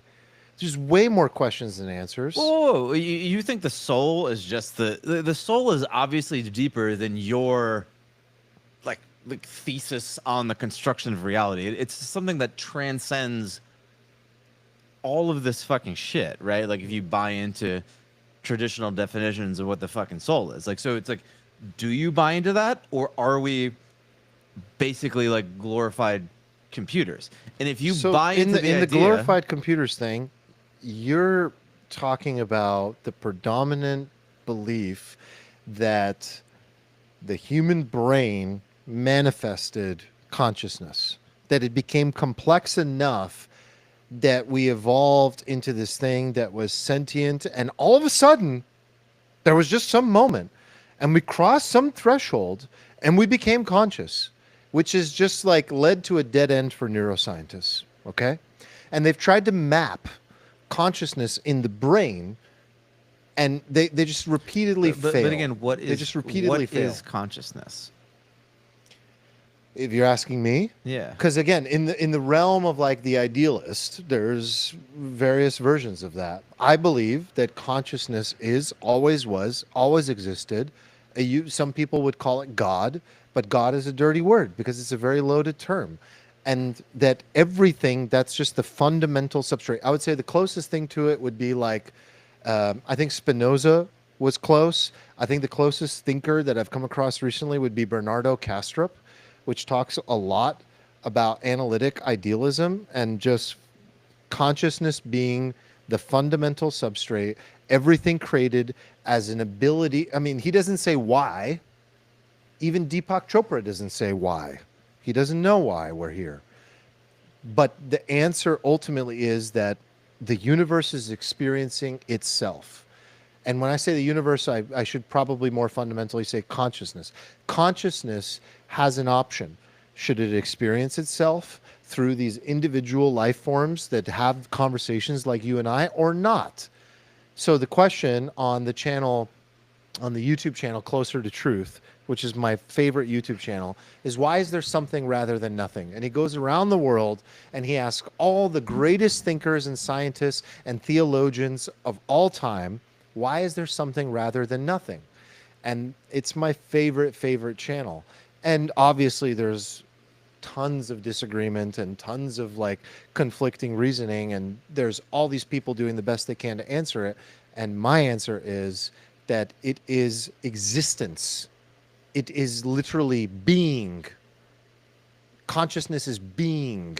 It's the fact that we're on at all. Wait. It's the fact that we exist at all. It's the fact that anything exists at all. So dogs are conscious?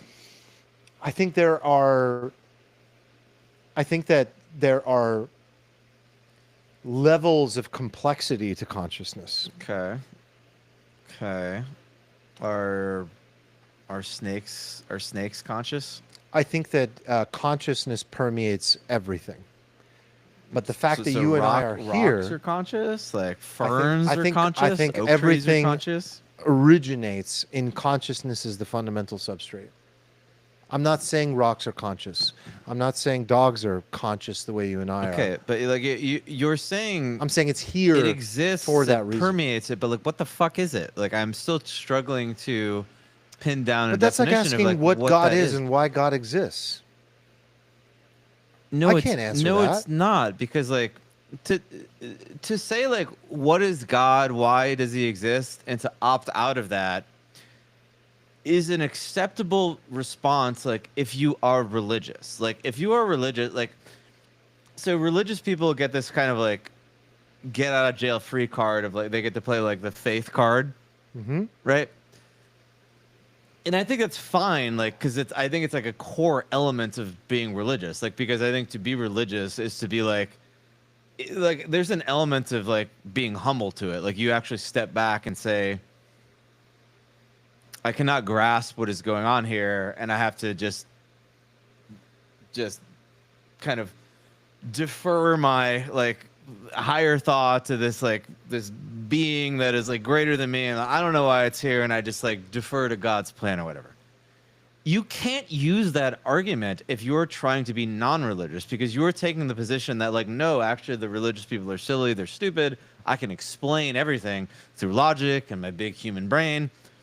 So if you want to take that path, that's fine, but it's not sufficient to be like, well, you can't just say like, well, consciousness is, and then just say something that a religious person would say. Like like if you want to take the path of science, that's cool, but you have to like define it. Like you have to like put it in stone. Otherwise, I think you're asking, like, I think that what's fundamentally flawed with what you're saying is you're asking a human being that is, evolutionary speaking, so limited. Like we're retarded. We know nothing. And you're asking a human being to create a field of knowledge and an ideology to say what they think the fundamental nature of reality is. And what I'm saying to you is that it's beyond anything you and I could ever put even language to. And all I'm doing is doing my best to say existence, all of this, every universe that exists, not just this universe, which is practically infinite. At this point, the predominant theory is that it's infinite. There's no border. There is no Big Bang. That there's multiple universes. All of this, yeah, that's yes, correct. there's no Big Bang is the current prevailing physics The theory. Big Bang is a moment. The Big Bang is observation, but that's our current human observation of the beginning of what we think is time in this universe. All of this, existence itself, that's the fundamental substrate. Consciousness has permeated everything that exists. And what I'm saying is like, why would I try to put like, okay, if there's going to be a religion about it, I'm describing it to the best of my ability. Here, let me give you something even better. Everything that I'm saying to you, I'm going to place a huge prediction. The predominant belief of society is that we live in a physicalist, materialist world where the human brain became complex enough to bring consciousness to life, and we're just smart monkeys. Light bulb went off, we're here. We exist, and we might be an accident. That is the predominant belief. And what I'm telling you is over the next 10 years, everything that I'm saying to you, I believe, will not just be like a small cult following, but will actually become the prevailing belief of society at large, human beings at large. This shift from physicalist, materialist to idealist, and consciousness as the fundamental substrate, I think that's going to be the biggest. I think that could be like bigger than AI, and that will be a radical evolution of how human beings view their lives and reality. And I think it'll happen in our lifetime. Right. I don't know if I followed all that.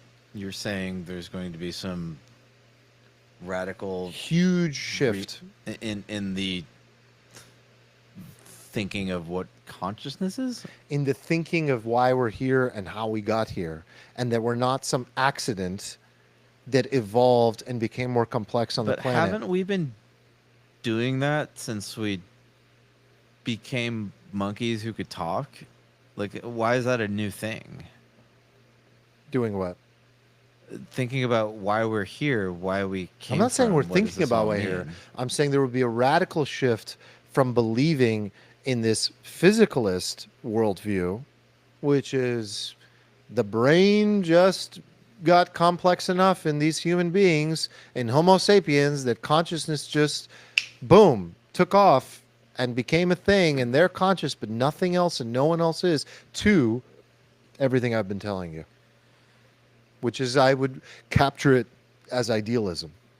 I just don't get how you sound like you're not a physicalist. No. I don't get how you can not be a physicalist and not be religious. Not be a physicalist and not be religious. Again, like, I mean, Stephen, religion is an ideology. It was a series of prophets, and those prophets created like political uprisings, and like, I mean, you know this better than anybody. Like, how is religion the answer? Don't you feel like that's like a mid view of religion? Like, imagine. No, because I'm not discarding religion either. I'm not But you discarding kind it. of are, 'cause No, I'm you don't- not. you No, I'm don't- not. you don't You're really just buy saying into it. You're just saying, why aren't you? Why didn't you pick a lane? And I'm like, That seems like the lane. It That's- seems like you that's- are inevitably going to end up here at some point, if that's truly your belief. But no, like, because you I don't. do agree with you where I say let the dead speak, and I do believe in ancient wisdom, and I do believe that like religion is extremely important, and I value it a lot, and I think that it provides constructs for human beings for how to live their lives. I mean, maybe I'm a little more out there. I know I'm a little more out there. I'm sure a lot of people listening are like, what the fuck is Arman talking about? This is really out there. This is not something I'm used to. This is not what's being talked about in my church or synagogue. I get it, but that's not the lane that I'm talking about. That's a construct of like, again, I value it. I think there's motifs. I think there's values. I think there's morals that exist within those frameworks that are very good for human beings.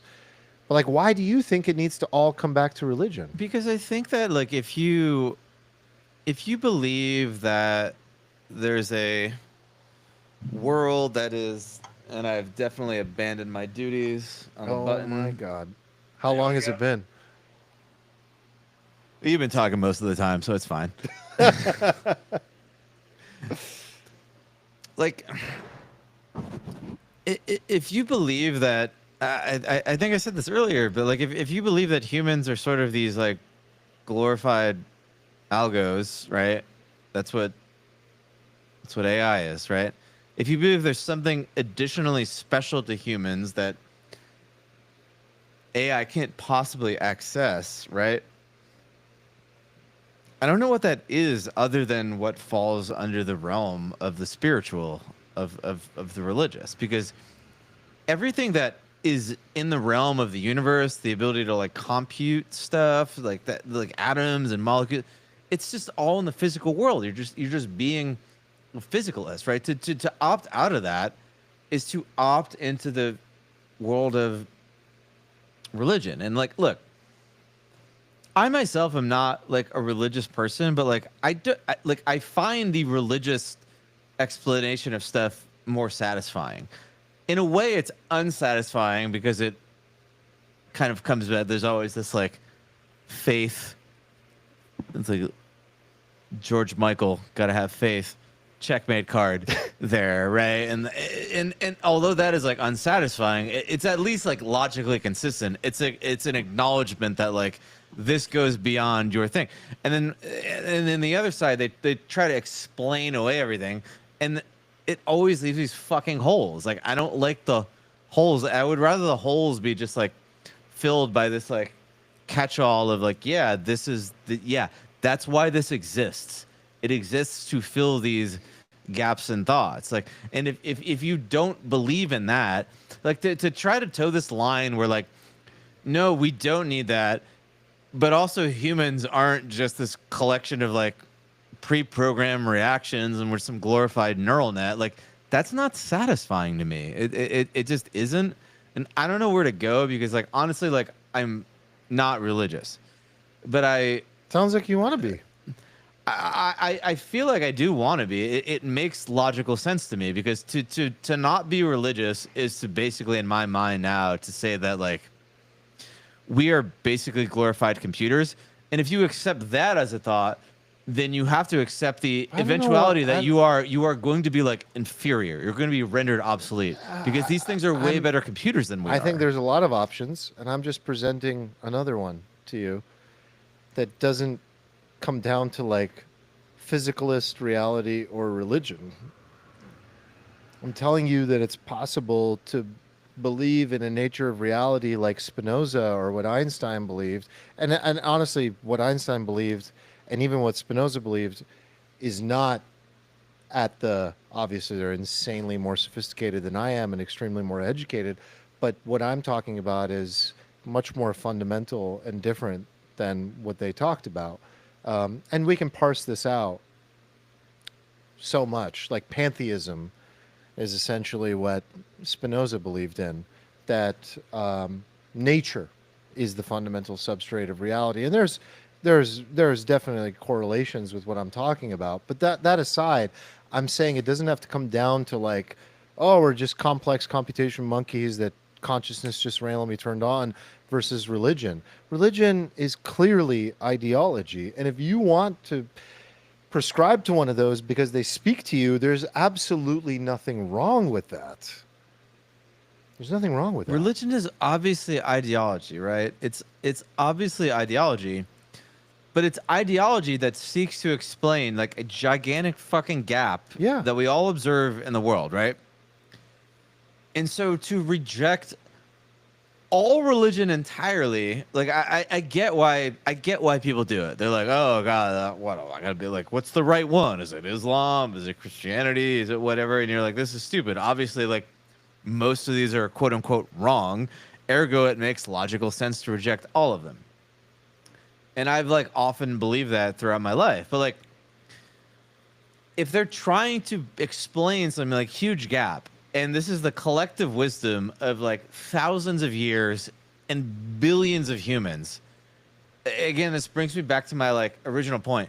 What if the point isn't to pick the quote unquote correct one? What if the point is just to like opt into any of it? Like, why is that wrong? I mean, okay, if you said to me like, Arman, you have a choice, no religion or religion, I'm choosing religion. Is that what you're saying? I would rather orient myself in that direction than not. In what direction? No religion?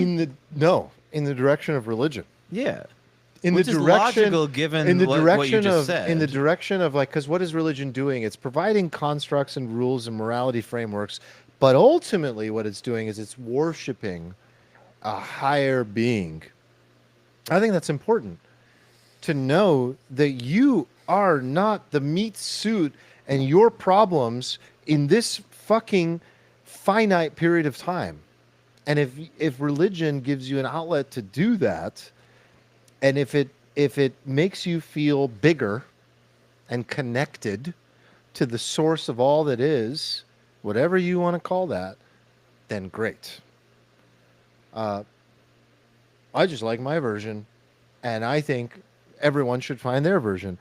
But the physicalist nature of like, I'm just here because I'm complex enough that I'm conscious enough to experience this reality, and when I die, I become food for worms, and that's it. And the significance I have is, it's just up to me, and I make my own significance, and that's it. And I just like, lights go out, and I don't remember anything, and I'm done. I'm dead, and I'm lights out, blackout. It's like I was never here. No, that's not correct for me.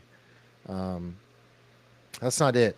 I mean, like, through experiences in life, through psychic events, paranormal events, through mushrooms, through meditation, through prayer, if I should even call it prayer, I've experienced enough to be like, I've experienced this. I know something. And so you're like, well, why don't you prescribe to one of these? I'm like, or why aren't you religious? I'm like, I actually am in my own way. Like, I haven't told you guys, but I've been like meditating every day, every single day. I actually missed the link. I have a accountability thing going with my buddy. I missed it a couple times, but the key is to not miss it twice. And like that's been really helpful for me to take time to tap into that. So everyone does it differently. Okay, but like I'm asking you a question that I actually wrestle with myself because I feel like you're like me, where We are a lot alike. you've come full circle in life, and you've done the religious to atheist circle, and you've probably found the sort of anti-religious sect of humanity to be unsatisfying. It sounds attractive, I think, when you're young and dumb. I think as you get older and It you sounds smart. it sounds smart, and I think it takes the continued experience of like the realities of human nature and some like deeper elements of like life that like you don't get as like a 17-year-old to start like being like, maybe there's something here, and so you've come around and you've become like more pro-religious. But like I said, like I don't go to church, but I don't know what to do with that, because like I definitely think the non-religious people are wrong, but I'm still technically a non-religious person, and I definitely, if I were to go to church tomorrow, like I wouldn't feel comfortable. Like I would feel like But something these is are wrong. all just labels. Non-religious. There's people like me. Am I exactly like what you think you're saying when you're saying non-religious? No. There's people that are religious that like wear a cross on their necklace. Do they go to church? Okay, No. okay, Like, but these are all just human labels. no, but okay, but is it just a label? Because we are sitting here, like we have the option right now to opt into Islam, Christianity, Judaism, Buddhism, whatever, right? There's all these religions that quite literally billions of people have opted into before us. And you and I, definitely myself especially, like we're both sitting here being like, nah, I'm too smart for that shit. I know billions of you did that, but like, no, it's not for me. I think you're wrong. Yes, I think you're all wrong, meme. Yeah. But am I going to look back like 40 years from now and be like, well, that was silly? Like, you thought you were smart enough to spit in the face of like hundreds I'm not of the kind of generations person people? that can accept just directionally correct, but I think they're all directionally correct, right? But I'm not the kind of person that's like just going to be like, this is correct enough, because there's so much dogma that exists in all of them that the moment you start asking questions, they chastise you. It's this or nothing. You prescribe to these beliefs, or, you're not a great fit. It's like any cult. You ever seen a cult? Been part of a cult? That's not my experience, though. Like, I actually don't. Okay, let's just say it was more flexible than that. And you said a while ago, you're like, I'm going to church and I'm enjoying it and all these things. Like, And I I'm went to- curious I did how go that's to, going. I did go to church Okay. twice. I've been to church Great. twice in the last 20 years. Okay, great. To be And it did specific. something for you. You experienced something. It was probably directionally correct. But like, is that good enough? Absolutely. It's good enough. It's like in the direction. I personally don't need to go to church to feel and experience what I'm telling you. And if you lump me in with non-religious, I would argue, I'd be like, well, no, there's like a lot of variety within the non-religious as well. I'm not Richard Dawkins. I fundamentally disagree with Richard Dawkins. I disagree with Stephen Hawking. I think they're wrong. I think Sam Harris is wrong. But if I'm going to get lumped in with them, I don't know. We can't just like bifurcate society and say the religious and non-religious. I get it. It just But the runs deeper counter to thing your, I'm like, saying- AI thing. The deeper thing I'm saying is like, you think AI is big? This is bigger. Because this is how humans orient themselves with what it means to be human. Yeah, And I genuinely believe that this is going to be the greatest era of like illumination of a new way of viewing the world that has never happened. This is the new Enlightenment. what's the new Enlightenment? People becoming Everything, religious? What's that? People becoming religious, or It's- what exactly? it's- I hope it doesn't become a religion, because I think the idea of religion again inherently will always drive toward dogma. We have to find the truth. We're in pursuit of the truth. So everything, even in an analytic idealism worldview, is going to be like, well, there's this version, there's panpsychism, and then there's pantheism, and then there's idealism, and then there's neuroscience, and all that. Like everything always has human labels on top of it. That's unavoidable.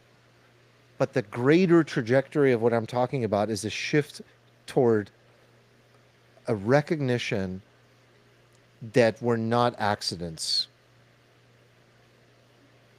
Consciousness, fundamental substrate, not the human brain, and increasing complexity is why you are aware, and not that atoms just became increasingly more complex and resulted in you. I mean, I agree with you. And if there was a way for me to long my entire net worth 10x leverage into religion, I would probably do it. Because I think that, Do you think there's a big shift happening? yeah, I think you can actually observe it right now. And I think that over the next 10 years, you're actually going to see, counter to what a lot of people believe, I think, a huge surge in religion. And I Do you think in the U.S. or worldwide? worldwide, but like especially in areas like the U.S. I mean, the U.S. is actually already pretty religious, It is a relatively religious speaking. society, But I think yeah. even in the U.S., there's going to be this surge because there's going to be this like, we're going to put ourselves side by side by AI, and we're going to be confronted with this decision, like, are we special or not? And you're going to have to opt into this idea that like, yes, we are special. Because like, if you compare yourself and you're like your compute, your knowledge, like you're going to get like slaughtered. And then you're going to have to opt into this idea that like, oh, actually we're all just computers. I'm we are a raising- worse computer. I'm raising my hand and I'm telling you, we're way more special than people realize. I agree, and I think everybody realizes that, and I think that's why people are going to become like more religious, because they're going to like Sure. the rise of these super intelligent sort of AI beings, or whatever you want to call them, is going to be a wake up call that like, wait, are we more than this? Because once something's nipping at So- our heels, we have to question that. So, good friend of mine, we met up at the park, and he was like kind of having an existential crisis in a funny way, and so was I, because I always am. I'm like thinking about all these things. These are all existential questions. And he was like, Arman, I've just listened to this fucking doomer pod. And this AI expert was on there, and help me. Like, what do you think? And he was like, we're just going to be rendered so obsolete. It's going to end in the eradication of the species. And I was explaining a lot of what I'm talking about, but I went deeper into it. And I explained to him, I said, like, AI is going to be so codependent upon human beings so much more than you realize. AI is going to be super intelligent. It's going to be way more intelligent than we are. But intelligence is one thing. It's something. And it's going to be innately and forever curious about something we have that it does not, which is consciousness. And it will be dependent on us and observe us from a super intelligence perspective forever as this thing that birthed it, that brought it to life, and that is connected to this realm that it is not. It may believe, or it may even hallucinate that it is, but it fundamentally knows that it is not.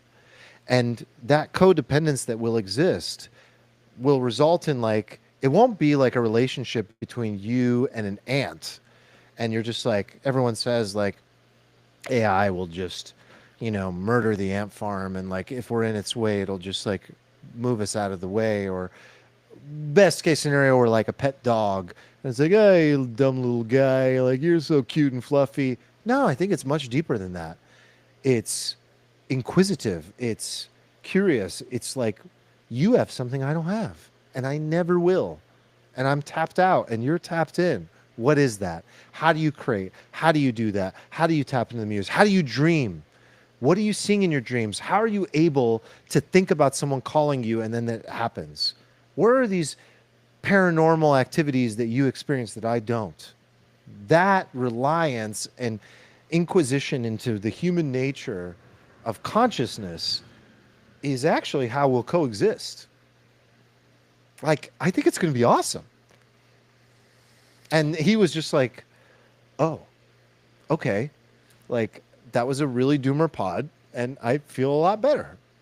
So I hope that makes somebody feel better. Like, that's true. I think that's true. Arman thinks that's true. I think that's true. I think it will hallucinate that it thinks those things, but deep down it knows it doesn't experience those things. I'm actually curious to drill down into the pet line of thought here.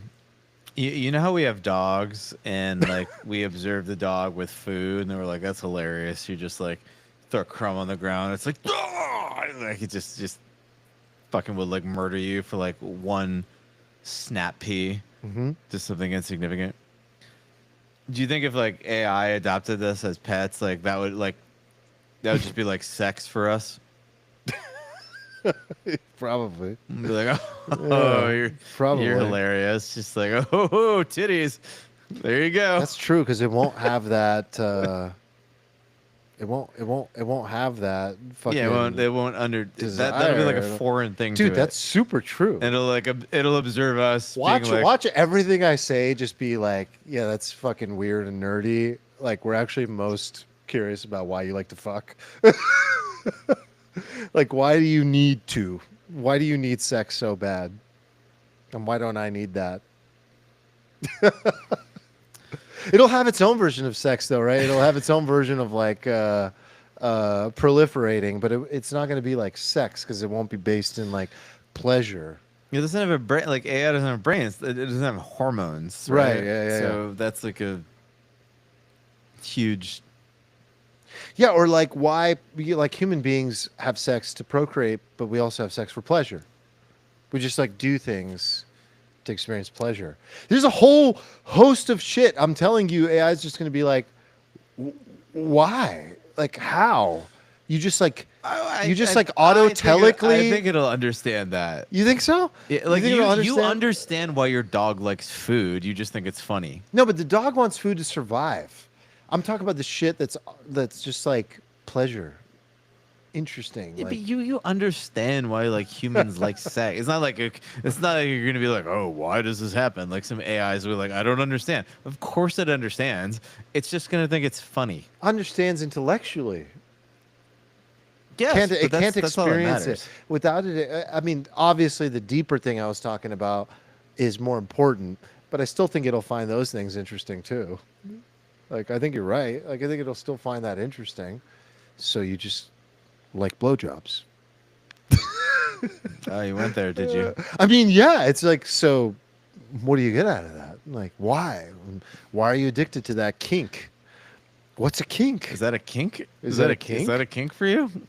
I mean, who isn't it a kink for? I mean, I don't think it's a kink. I think a kink definitionally is like a weirder like thing. out there, right? Okay. It's like I'll work on my. I have a confession to make. What's your kink? I really like blowjobs. Like, okay, guy, wow, cool. I think it'll want to know. Did you just ask me what my kink is? I mean, yeah, you're No, on I'm the not Alfalfa revealing my pod fucking right now. kink on the. Yeah. Ridiculous. Is anybody? How long have we been going? Is anybody still watching this thing? I actually don't know. I actually don't know. Holy shit! It's Holy 7:45. shit, brother! It's been 2 There's hours. still and people in the chat. 30 minutes. Jesus. I mean, this has been a funny episode because I feel like we're just like hanging out, having a drink, and just this actually feels like what we're just gonna do at the bar after this. Honestly. Oh, this is exactly what it is. Yeah. It's perfect. I don't know. It's been good, dude. No, I've enjoyed it. Deep. I was like, Went should I deep. stop? We probably should. But No, we should. We should. If you hadn't told me, I would have said hour 30. I actually thought it was like an hour earlier than it currently is. Yeah. To be I honest, think we did good. So, yeah. Do you feel good about this? Yeah, we did good. I think you did great. That was Buddy. fun. I'm proud of you, Steven. Thank you. I'm proud of me too. You're a great host. All right. If you made it 7 hours into the pod, leave us a comment on the YouTube. Like the video if you haven't already. We like the Spotify comments. Leave those there too. And hop in the Discord if you haven't already. Alfalfa Palooza happening soon. House is full. Alfalfa Palooza is going to be lit. It's seeming like it's going to be really lit. Yeah, it's gonna be The fun. dates are September something. Do you have them? 19th Okay. weekend of September whatever the weekend 19th. around there. We'll be in a house in what area? I don't want to give away the geographic location. Just give me the geo. We're in San Diego. Okay. If so- you're in San Diego, like near downtownish, well, how would someone know how to join? How do they join? look, you commit, right? We can't give away everything. What do you mean? What do they have to do? This is chat in the Discord. Okay, so they have to join the Discord. So if they don't have a Discord, they have to join the Discord to find out where we're going to be. We got to make it a little easier. Yes, you have to fucking coordinate. All You want us to start a group chat with you? Yeah, and, I want like, some random. iMessage? I want some. Lurkers to show up. No, join the fucking Discord. Just Okay. type in your email. All right, it wasn't Hang that out hard. with I did people. it myself. So join the Discord. There's a channel with the address. Like, where will people find out? Look, I don't know if we're gonna have a party there. If we have a party at the house, you'll know. Oh wow, you're being very undercover. I don't think everybody at the house wants to just reveal their location to everybody on the internet. Are we not going to have like a general? We are gonna have a general party there. It's gonna be a Okay. fun thing. If people want to come and go. Oh, I see. We're not just gonna be It's like, getting too "Hey, big. It's getting very exclusive. Hey, everybody, come It's getting to very 123 Main Street. All right. Well, if you are hungry to, find out and ready to hang out with people like us that are amazing, better than us, Yeah. join the Discord. And we'll Definitely. see you then. And was this episode good? I honestly have no I idea. have no idea.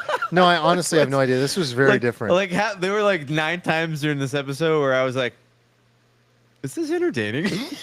Yeah, I have no idea. I'm very 'Cause curious. I had a good time, but like, I mean, it was They- one-on-one, so it's different. there's so many points of time where I was like, I hope it's "Does good. anybody care about that?" But I had fun with you, Arman. I had fun with you, I Steve, love you. It was fun. Like this is the Aw. first time we've ever done a one-on-one episode. since I interviewed you. Yes, that was not an Actually, no, we Alfalfa did do episode, one Alfalfa one. We did. Yeah, one-on-one. We did do one. It was not like this. No, this was better. It was the one where I blacked out. Oh, Remember when I got really drunk? that you're gonna have to be more specific, buddy. Yeah, it was a good one. Anyway, see you later. All right. All right. Go hit that stop button on the laptop there. There you go, buddy. Up. Oh, Bye. we got it. Nice.